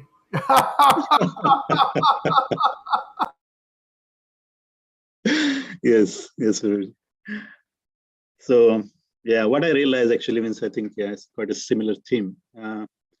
Actually, I was meditating. Actually, what I realized, last couple of weeks, and I was meditating on this point, and this was quite strange for me. Like about last 1 or 2, maybe 6 weeks, probably. That I realized that actually, His Holiness Mahavishnu Goswami Maharaj, Transcendental Mellows, they actually means I always found them very actually close to my heart, and I find it very instructive, and because I had quite a tough weeks, maybe after a long time, I would say. This is not the first time experiencing it. I have gone through it many times, and maybe even more worse. But this happened after a long time, that actually, when things go wrong, a lot of things go wrong at the same time. And I was just actually going through it, reflecting. So initially, means actually just to give the glimpse that it started all with actually first time I realized that actually, because we were so busy, I didn't take care of my garden and actually run out of the flowers. And then I realized, then Krishna is probably trying to tell us, I'm being so lazy, Then finally I got off and actually cleaned my garden and water them, but it was too late, So I have to actually buy some flower from somewhere. So finally I found a place, and actually we drove, to actually collect the flowers. And I actually, because my daughter was actually nowadays mostly home because of COVID, she was with me as well. And on the way, actually my car started making really bad sound. And I know actually, I said to my daughter, I'm not sure we'll get back home, And she was a bit nervous. And on the way back, it's just stopped, the transmission failed. And actually, no matter what I do, the car was not moving. But I know this is a known problem for that actually particular model, the Nissan and CVT transmission. So what I did actually, so it was very late, 6:30 in the evening. I had to get back as well. So I thought I will just actually cool the engine down and I just drive 5 minutes, stop it and go. And Navina actually, she realized that car is broken and she started crying. And then I was saying, why are you crying? I said, because car is broken and she want to see mama. I said, yeah, we will go home. Don't worry. And you don't need to cry. But she just goes on. And then I actually started driving, and I realized that actually I'm making a wrong decision. I said, I should not drive. I just park somewhere and try to get the help. And that's what actually, I really felt it, from my heart, that actually, where Maharaj says sometimes Paramatma talks to you, So I thought, okay, just stop it. And then I realized what I'm going to do. I called the towing agency as well. And they told me that, okay, they will come tomorrow morning. They're not free now. And you just leave the car where it is and they will do it in the morning. And then I sat there and I called my wife to pick me up. And I said, okay, I have time. I will chant. I started chanting. And then suddenly clicked me when I said, oh, actually, I have insurance. I'm paying these guys, ASB guys, for a long time. And I said, I know, actually, I don't have roadside rescue. I think I had on one of my car, not both of them. And I called them and say, hey, look, I don't have actually, I'm not sure the car I'm driving, there might not be a roadside rescue. but I can buy it now, and I need help to actually, tow this car away. And they said, don't worry, just let me the location, and you can pay tomorrow morning and all that. And then that's how I got home, and then just for forwarding actually. And then I have to actually buy a car because I have to get to the work as well whenever they call me. So in a rush, actually, the couple of days I bought a car. Very next day I drove through my work and come back, actually reversing, I realized it's making a bad noise again. Then new car, actually not a new car, it's a second-hand imported car.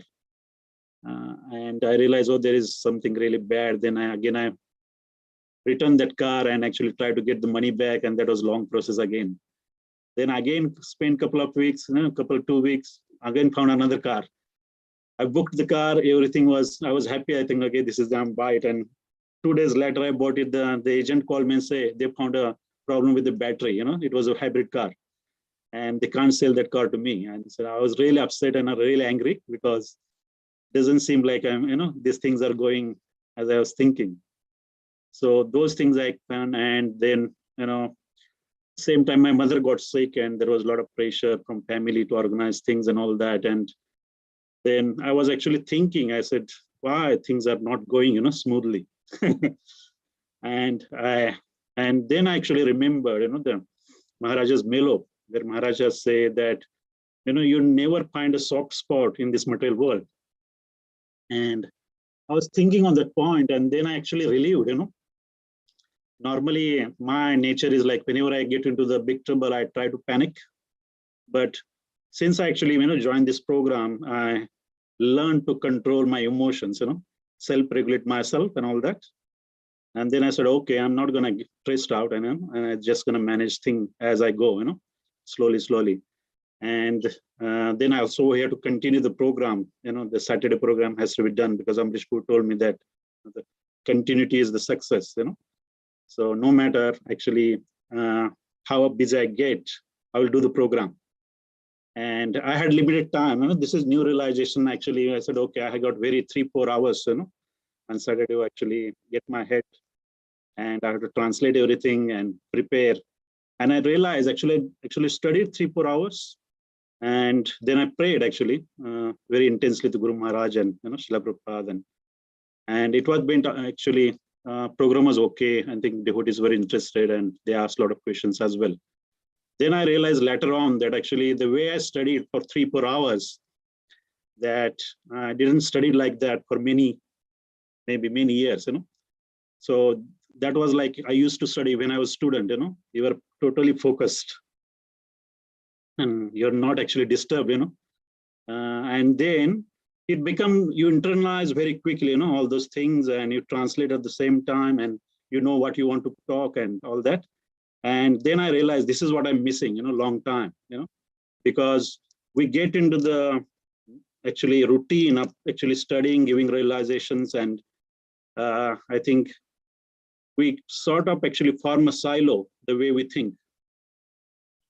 And then I realized that actually, I need to increase my intensity, and Guru Maharaj always say, that actually the desire to actually do the service and to do it to the best of our abilities, when we do it in that mode, then actually we realize all those things very nicely, So that is what I realized. And second thing is, because we started this actually, the preaching program as instructed by Amrish Prabhu, that, and initially I was a bit skeptical that how much people will be interested, but they started coming, and then I realized, okay, the people are now coming. Then my challenge is actually, I just don't want them to come, listen and go. Actually, I want them to actually at least start chanting, Then I started thinking how to actually make them chant, actually. And then because I was thinking, oh, this guy come and talks about the same couple of things, and in the end, he says, just, chant and everything will be fine. As how people going to believe that, you chant and everything will be fine. And then I was reading, Srila Prabhupada's purports. Actually, when you actually read in the mood of actually teaching them, I think it's a different realization than actually when you just read it for yourself, because you wanted to actually, you meditate how you're going to explain this point to the people, different people. And then I realized that actually, I sort of actually minimize chanting all these years, because means actually in scriptures, means in Bhagavad-Gita and Srimad Bhāgavatam as well, every verse if you study it, actually sorts of actually culminate in a single point, that actually chanting of Hare Krishna Mahamantra in pure devotional service is what is the key, all the verses, at the end, even the Srila Prabhupada, the way he actually conclude, So why it is so important, actually, I am not also convinced to that level why it is so important chanting, So that's how actually I studied different subject matter in 3-4 weeks, and we are actually studying on the same topic. And I realized that actually that the holy name that actually Srila Prabhupada has given us so easily, that actually Srila Prabhupada says that to actually come to this point, it takes many millions of years to that realization, to realizing that Krishna and the name of the Krishna is non-different. And when you chant, you're actually directly associating with the Krishna. So, because, sometimes, as everybody knows that when we're chanting, when you're busy, I think we're not really focusing. Sometimes our minds wanders off and all that. But when I actually read and I realized myself, and because, Gaur Purnima was also, last week celebrated, and I also spoke on the Shri Chaitanya Mahaprabhu, the actually incarnation of Chaitanya Mahaprabhu, and why that incarnation is so merciful, and the Sankirtan moment that he introduced, So actually, when you preach, means I actually wanted to preach to try to convince people, but I think what I realized is actually it convinced me more than, anything else, that actually this is very important, what I do, chanting that is given to me, I should not minimize it, and it's very important. And then actually I also realized that initially, as Amrish Bhu said, when you're new, I used to chant with a lot of focus and a lot of enthusiasm, but that actually sort of fades away, when it it become many years. But I think that's why Maharaj said that you should not make routine your devotional service. You should do it every day as if you're doing it for the first time. So that is what I actually realized. And Maharaj the punchline, Maharaj, that those who preach, those who study do not understand, those who preach understand. And that actually the instruction that the Maharaj given, actually I thought I understood it a couple of times before as well. But every time is a new realization, Actually, when you preach, actually, you're actually studying in the mode of preaching, then you realize more and more things. And to my surprise, to be honest, Amrish Prabhu, that actually I never expected that people would be that much interested when you're listening, because when you read Srila Prabhupada's purpose, it's very, for new people, it's quite high philosophy, to be honest. Because we are studying, I think it's quite regular for us, but for someone who's listening for first time, they might think it's too much for me. But I always worried that when I actually read this purpose and try to explain, maybe people may not be that much inclined to understand this, but that never happened. Actually, people are interested, they're asking questions, and that actually motivating me to study, more and more. And I'm realizing their mercy, the Amrish Prabhu and Srila Gurudev and Srila Prabhupada. Actually, without their mercy, it's not possible. And I realized that once actually Srila Prabhupada said, actually, when regarding the book distribution, that he said that, rascal, you don't talk to people, you just give my book and you walk away. I will talk to them through my books. And that's what I realized, Actually, what I'm doing is just reading what Srila Prabhupada has written in his books, and try to actually explain, what I learned in our programs. And it has immense potency that actually people are actually they're actually getting attracted to this philosophy. And that's what I actually realized, and I think it's really, I really now appreciate the mood that actually Amrish Prabhu has cultivated in this program, that everyone should preach, because when I was actually started, actually maybe 10 years ago, that Amrish Prabhu used to say at that point that, one day you will preach. And I used to wonder myself, there is not possible, at all for me to preach to anyone. Because, I was very, what they call it, very kind of introvert person. And I will never go and preach to any people, especially mob, something like that. But when you actually get into this parampara and actually try to follow their instruction, then actually things happen miraculously. And actually that is what I'm experiencing, Prabhuji. And thank you very much for actually engaging us. And even actually when you go through difficult time, means you will always come to many issues in your life. But all these instruction given by especially Srila Prabhupada and Guru Maharaj's transcendental mellows, they always give you a lot of actually means strength, because even they say dukkhalayam ashasvatam, you will never find a soft spot in this material world. You're only listening to that, even you're facing the toughest situation, you realize this point, this is the nature of this material world, what I'm experiencing is not extraordinary, everybody experiences the same. So I have to just, get through this and just keep focus on the devotional service, and Krishna will help, he always helps actually, and we try to learn. So that is actually what I realize. Thank you. Hare Krishna.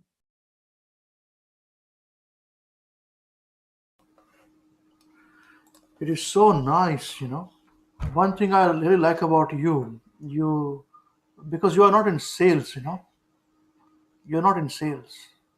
So you speak your heart, I very much like your realizations. Very much like. Very, very good. Very, very good. You see, I'd like to share one more thing, Srila Prabhu. When I used to face this, I always face this situation with preaching, with these programs, and I've got situation at office and the situation at home with my son, and this program and there's outward situation all at the same time. It would all happen, It would be pounding, really pounding. I said, what is going on, What are we doing wrong? At the time we used to do program at home. With cooking, cleaning, washing, and setting up. Ooh. I can tell you one thing. Actually, Krishna is very kind. What he is doing is, he is slicing our karmas. He is slicing the karmas when he is interested, and when we are in his service, very, very, trying to be very, very sincere. It's very hard to be sincere. But at least if we are very sincere and we have these problems, intense, he is slicing it, the karmas, so that the next stage would be nice. Now the next stage is nice can be proved that moment you were put in a difficulty, you immediately took shelter of Guru Maharaj's instructions, Srila Prabhupada's instructions.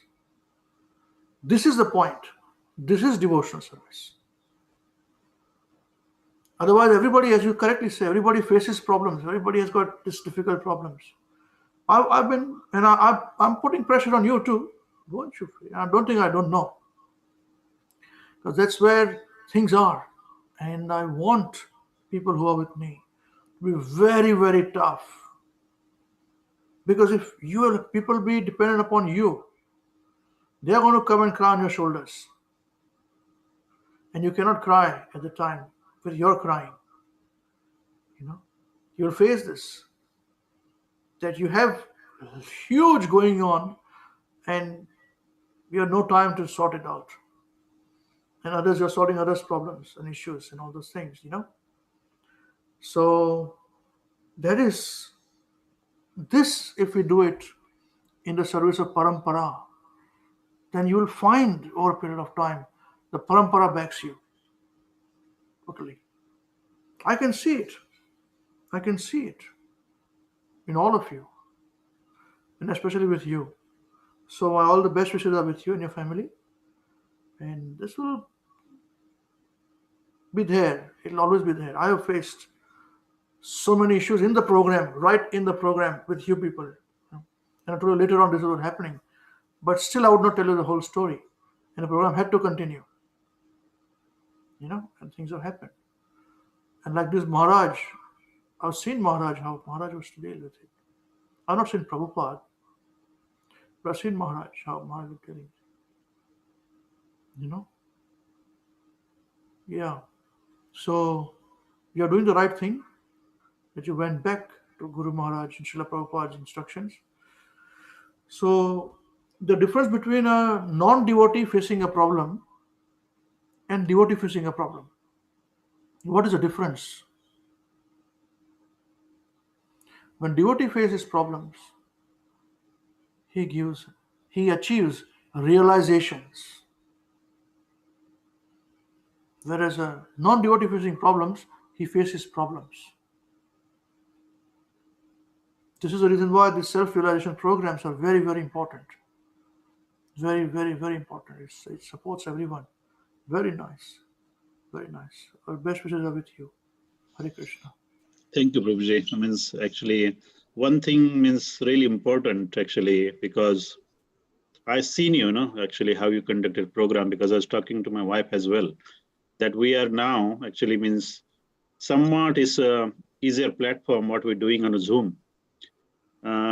Because I discussed with my wife that actually when you used to conduct program, when I started coming to your house, and I said to my wife, actually, at least we're not doing that, because, conducting program in home means you have to clean everything, cook for the devotees to come and prepare and again clean out everything after they go. This is too much. And what we're doing now, actually, everybody's mercy that we have this platform that actually, all we have to do is preach. So it's much easier than actually the hard work that you have done. And so actually, we are much more sheltered. That's what I feel, Prabhuji. And even actually, Avinash Prabhu means actually he's preaching means now last couple of years, and he's giving like a middle of night, lectures, and I'm amazed means how people are so motivated, because it's not easy to actually middle of night you stay awake and actually stay motivated to give the lecture, and actually he's doing number of days a week. So it's very inspirational, all the senior devotees. And yeah, Sanjeev Prabhu is also, he actually made a start, and actually he's very nicely actually, I always follow him on Facebook, that he's actually translating and putting his videos as well. So I think I derive a lot of inspiration looking at all of you, and it's helping us quite a lot, Prabhuji. So yeah, so thank you very much for the nice association of all the devotees. Yeah. Very nice. Hare Krishna. No glory to us, Prabhu. All go to Srila Prabhupada, Srila Gurudev, and we can now Hare Krishna weekend, and of course Amrish Prabhu. So I'm just following the footstep. Nothing more than this. Yes, Parampara is the best, And my wife gets to do 2 programs every week. It's not easy. Cooking and all, for work and all, it's amazing. So cannot, and for all of you to come, to do 2 programs. Avinash used to ask them to come on Wednesday also, instead of on Saturdays. Come on Saturdays, all right, come on Wednesdays, you can learn more. Prasadam, Prabhu. I cannot forget that program. That got me hooked up. Yeah, but you see, here there's no prasadam. Here we are not even meeting physically, but still people are there. So of course prasadam works. Once we meet, we have big feast. Don't you worry. When the cold is over, we'll meet. We'll have big feasts wherever we are. We'll have programs everywhere. Don't you worry. But this is very nice. Very, very nice. Yeah, perfect. This is perfect. Because I can see all those things which Maharaj used to say, Guru Maharaj used to say so many years ago.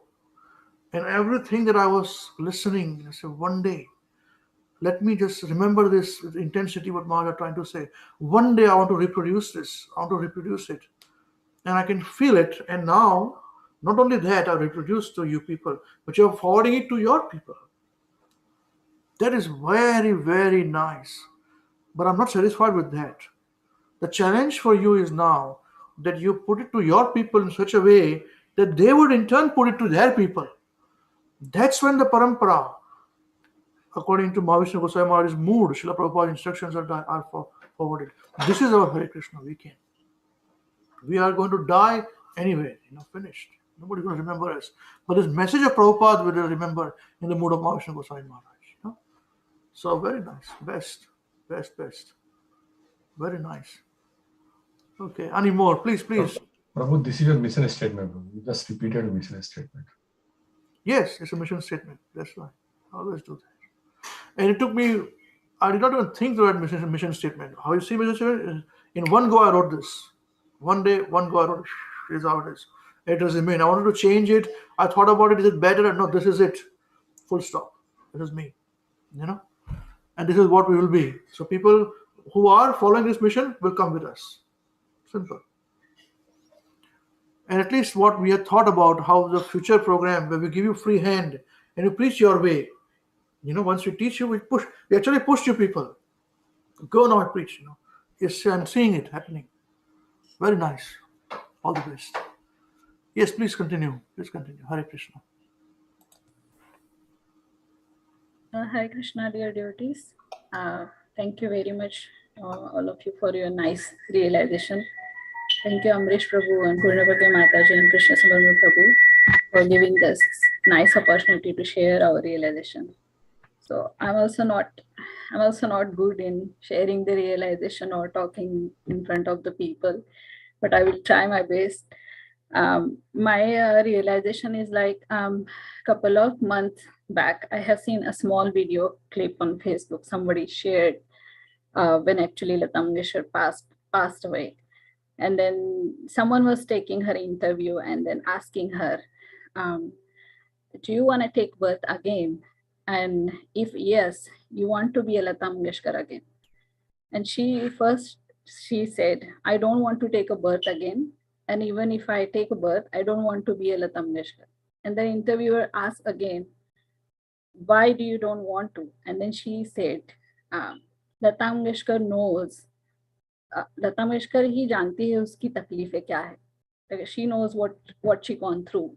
And I was thinking about it. Like what she don't have. She has a name, fame, nice voice, so many followers, such a respect she had from everyone.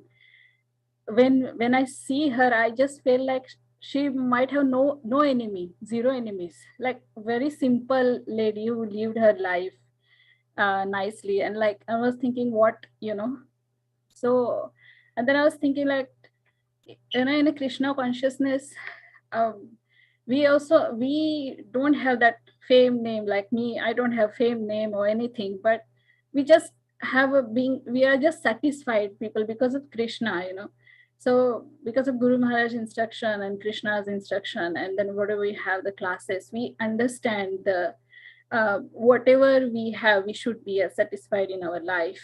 Whatever we have, we should accept it. We think what Krishna has given us, it's just for us, like, because of our karma or whatever it is.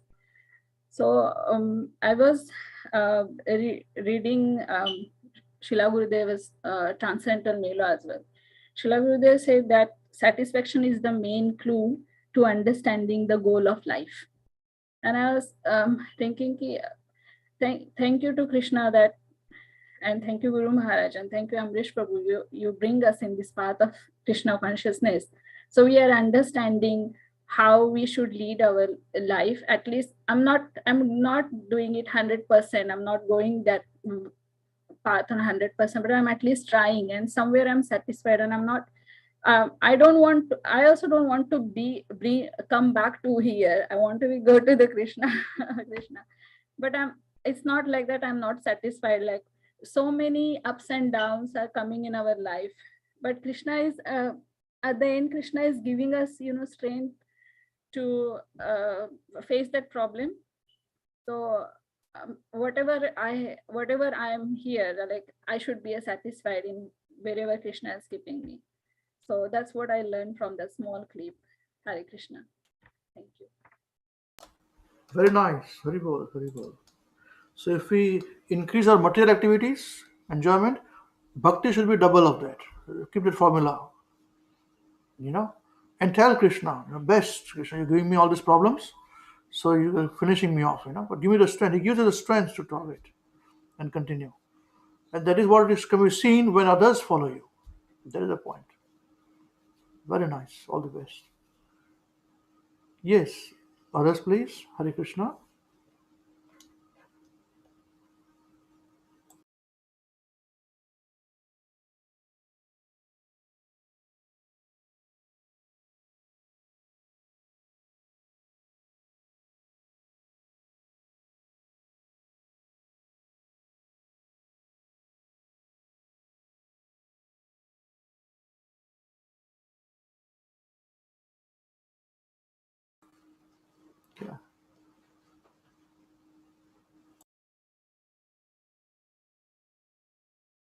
Mother, you need to unmute yourself, Mother. Hare Krishna, dear devotees. Thank you, Prabhuji, for giving us platform to share our realizations here. So my realization is from one of your posts, which you put on Monday. And this post is, I think, a part of Srila Prabhupada's purport in Srimad Bhāgavatam. And it says, at the present moment, all the human society is engaged in the business of chewing the chewed. Punah punascharvita charvadanam. People are prepared to undergo mrityu samsar vartmani, taking birth in one form, dying, accepting another form, and dying again.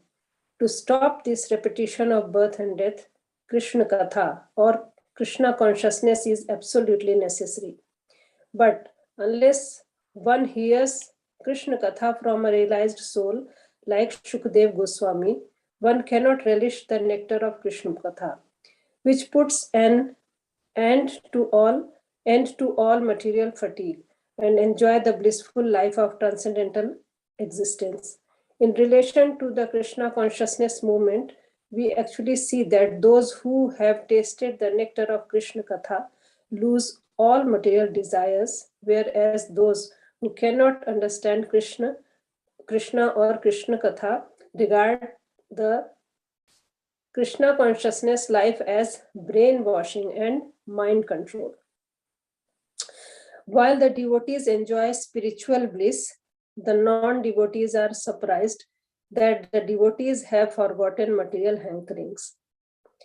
So listening to all of the devotees, this point has come again and again, that how Krishna consciousness is actually helping everyone in their lives, whether it's a mental problem, whether it's a family problem or any type of problem, how devotees expertly deal with all these kind of problems. And as Prabhuji said that when a devotee gets a problem, he gets realizations. But when a non-devotee gets problem, he gets only problems. So that's so true. We always try to see Krishna's hand, whatever good or bad happens to us. I mean, in our life, we think it's a bad, but in a way, it's Krishna's mercy, basically. He's trying to prove that I'm putting you in this position to bring you closer to me. So that's how Krishna actually helps. Like Narad Muni cursed Manigriv and Nal Kuber, but there was a boon beside it, that Krishna will come and they will be liberated. So that's how Krishna puts us in problems, but then there is some boon behind it, and then that takes us closer to Krishna. So and the other thing was, what I realized is the word here is brainwashing and mind control. So many times ISKCON people or those people who are trying to preach Krishna, about Krishna, they have been allegated that these people actually brainwash the youngsters.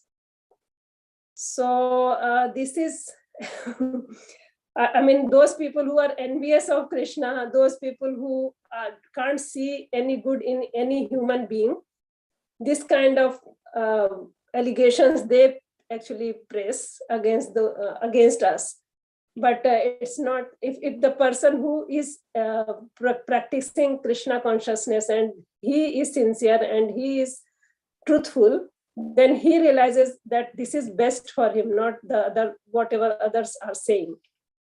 So I remember I was hearing one lecture, and then there was, I think it was Giriraj Swami, when he came to Krishna consciousness, and then his mother actually got very worried that my son has been brainwashed, and she brought I think one psychologist to show him that something has happened to my son. Can you see?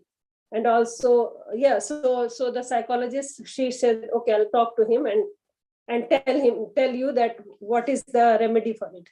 And then she started talking to him. She asked him some question, and then Giriraj Swami gave answer in Bhagavad-Gita shlok. And then she asked another question.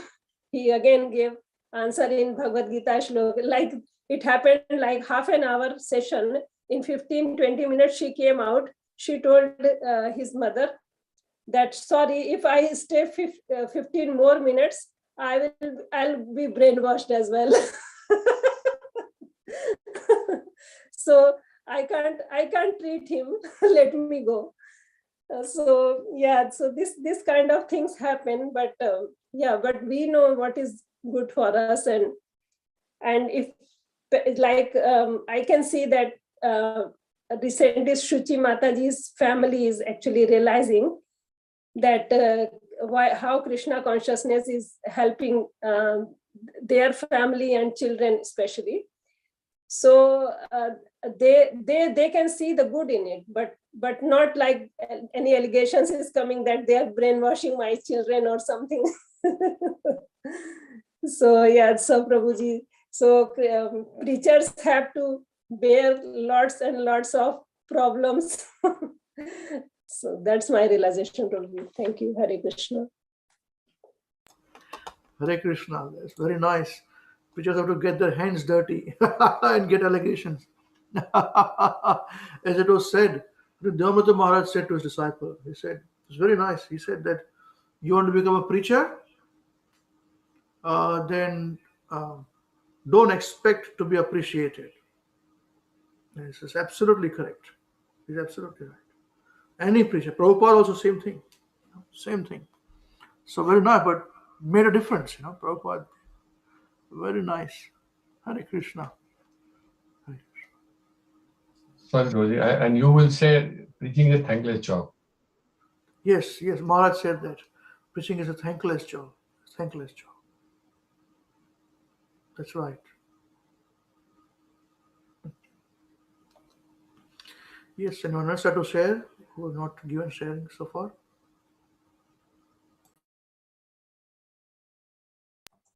Prabhuji, Shri Mataji has raised her hand. I think she wants to say something. Oh, you want to share again? Yes, Suchi, tell me.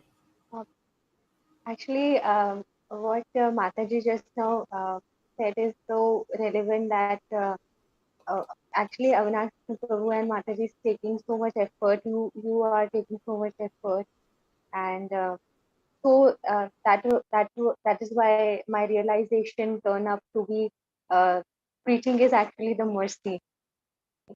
That was the major theme.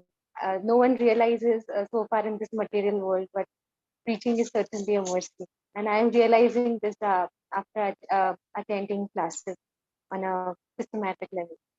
So, Yes, very nice, very nice. Otherwise, who will just unnecessarily spend midnight and all this regularly? So, of course, hope your family and everyone is appreciable. I'm sure you'll yes, make them appreciate it, and they will follow his instructions nicely and become nice devotees. Very nice. All the Hare best. Krishna, Shuchi Mataji. Actually, this is we have received the mercy from other Vaishnavas, and we should not keep it. So whatever little effort we can do, we just seek blessings of everyone. Thank you, Hare Krishna. actually, that is why I added that to my realization that I also realized this so far that if I am receiving that, then others also should receive this, and that is the major compassion. Actually, compassion was termed wrongly in the past, but now I understood the motive of compassion. Very nice. Absolutely correct. Absolutely correct. Compassion does not only mean always very goody thing. Chastising also is compassion. Very nice. Very. Yeah. Any more? Anyone else, please? Oh, want to say something, Surya Mataji? You were saying to say something to her? Okay, okay. Anyone else like to share who have not shared, please feel free. Hare Krishna Prabhuji. Hare Krishna Prabhuji, am I audible? Yes, yes, mother. Very nice. Oh, Hare Krishna. Thank you, Prabhu. Thank you, Prabhuji, for this such a great program, and thank you all the devotees for such a great realizations.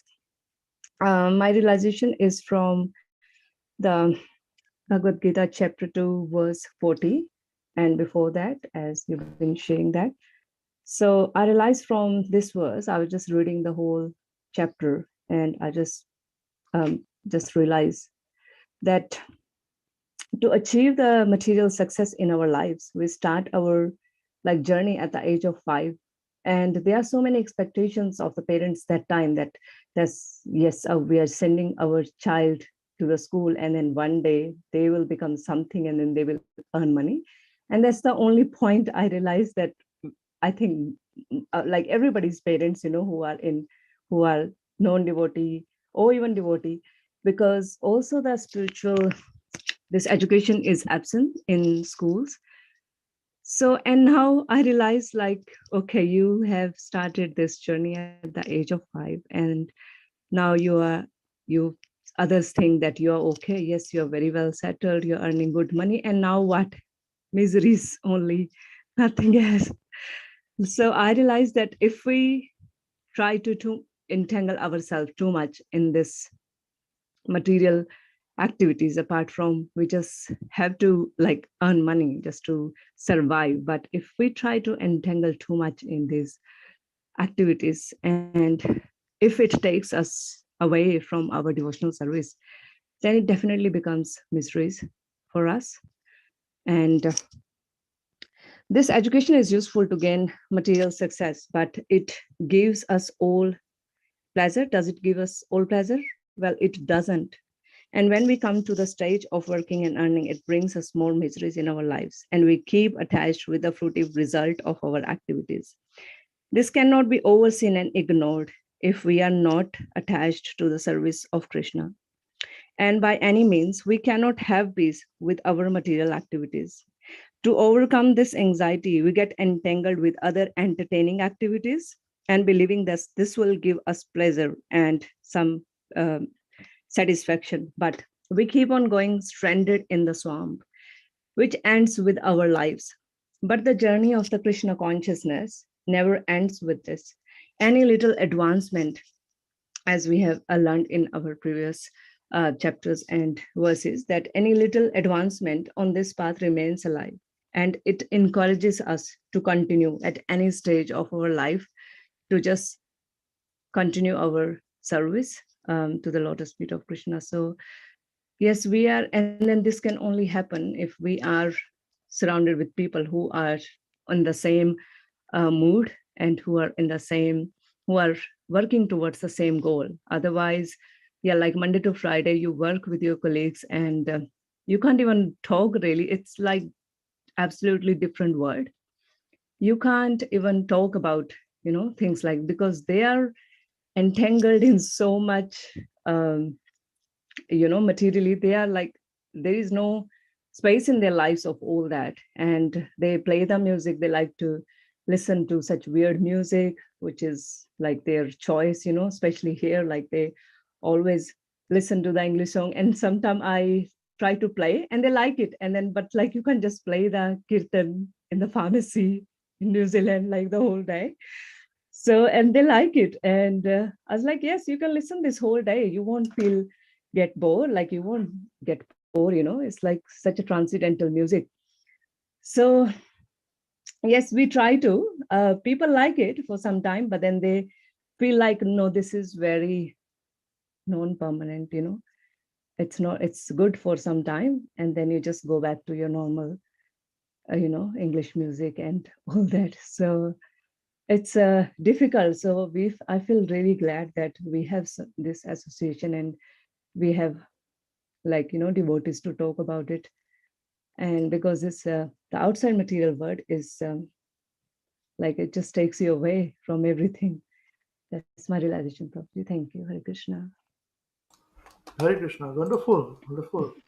We have this self-realization program is also a program where people can feel sheltered, to come in and come back from this world of demons and come back to the saintly way. I didn't realize it. I used to think there's one program has many dimensions, it's coming up. How Guru Maharaj are very much involved.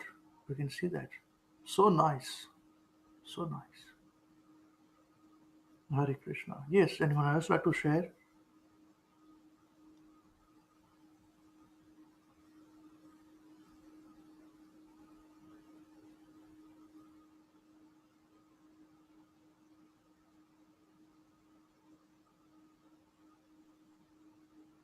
Hare Krishna Prabhuji, can I say something? Yes, you. I just remember because Dolly Mataji raised that one. So when I go to the office, I also put the Narsi Aarti in the morning. If I go early, I start Narsi Aarti and then I leave them that whatever you want to play and play. And I realized that day no problem come into the production. I lead the line and no problems come into that one. And then some days I go late and I don't play that one. And sometimes the problems come, suddenly stuck something. And then I said, see, I came late, I did not play, that happens. Now they know it. So if the line stops, something happened, they say, play your God song, play your God song. They say that. So it's like, they also know now. So whenever I go, even sometimes late go, wait, I will play first and then you play your things. So every day, at least I make sure I play the Narsi Aarti there.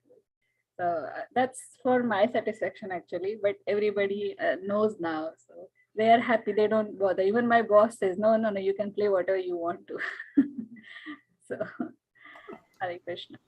Very nice. Hare Krishna. Nrsimha Bhagavan ki jai. Srila Prabhupada ki jai. Actually, this Nrsimha Dev prayers were actually prayers given by Srila Bhakt Shiromani, Srila Bhakti Vinod Thakur to Srila Bhakti Siddhanta Saraswati Goswami Maharaj Srila Prabhupada when he was moving. So this will protect you. So this is coming from that. Just some side information. Hare Krishna. Yes, anyone else, please?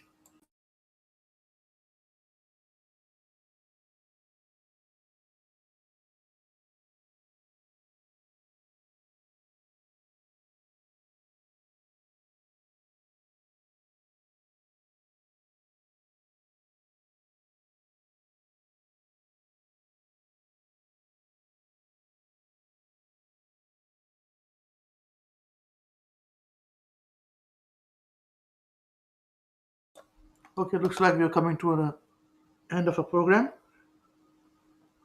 Just before we go, I wanted to ask you one question. Last week we started with this question answers program. Everybody said it's a good program. Okay, so I wanted to know.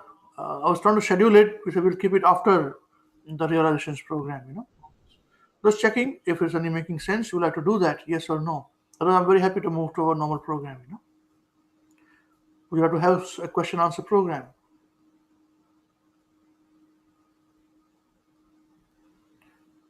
If you're not, I can't see you. So if you want to say something, you raise your hand or open and say yes, and so I can understand.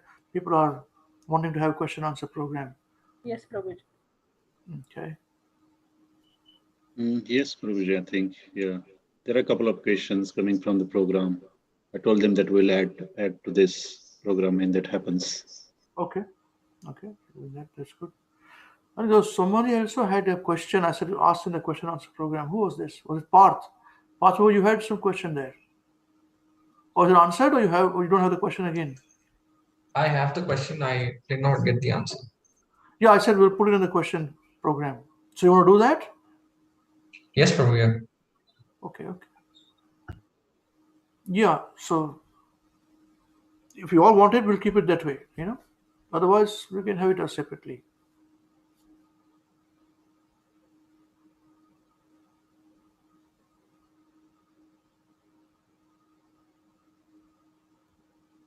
Yeah.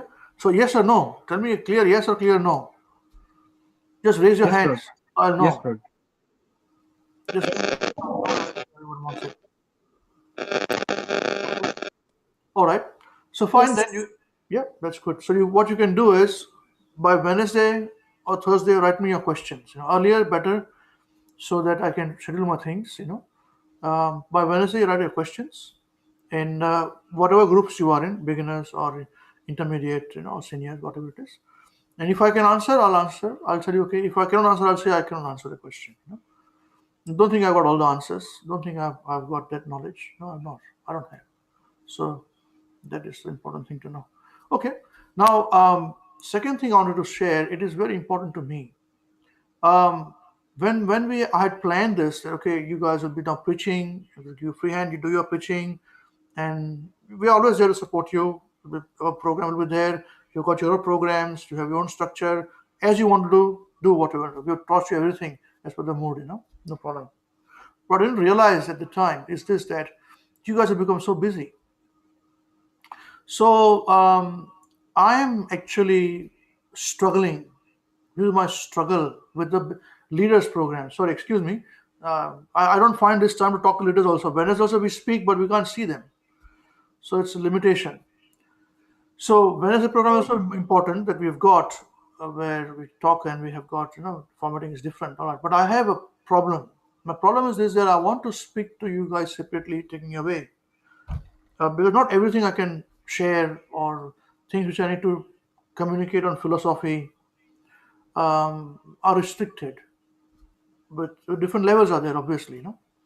So as you all are preaching now, I'm really struggling to where we could meet together online. Of course, doesn't matter. Online is fine. But how do we do this? How do we have this particular program, which is only for leaders, which is not Wednesday, but a separate program where I want to share certain realizations, which I want you to carry those realizations, which will be important, as a next step. That was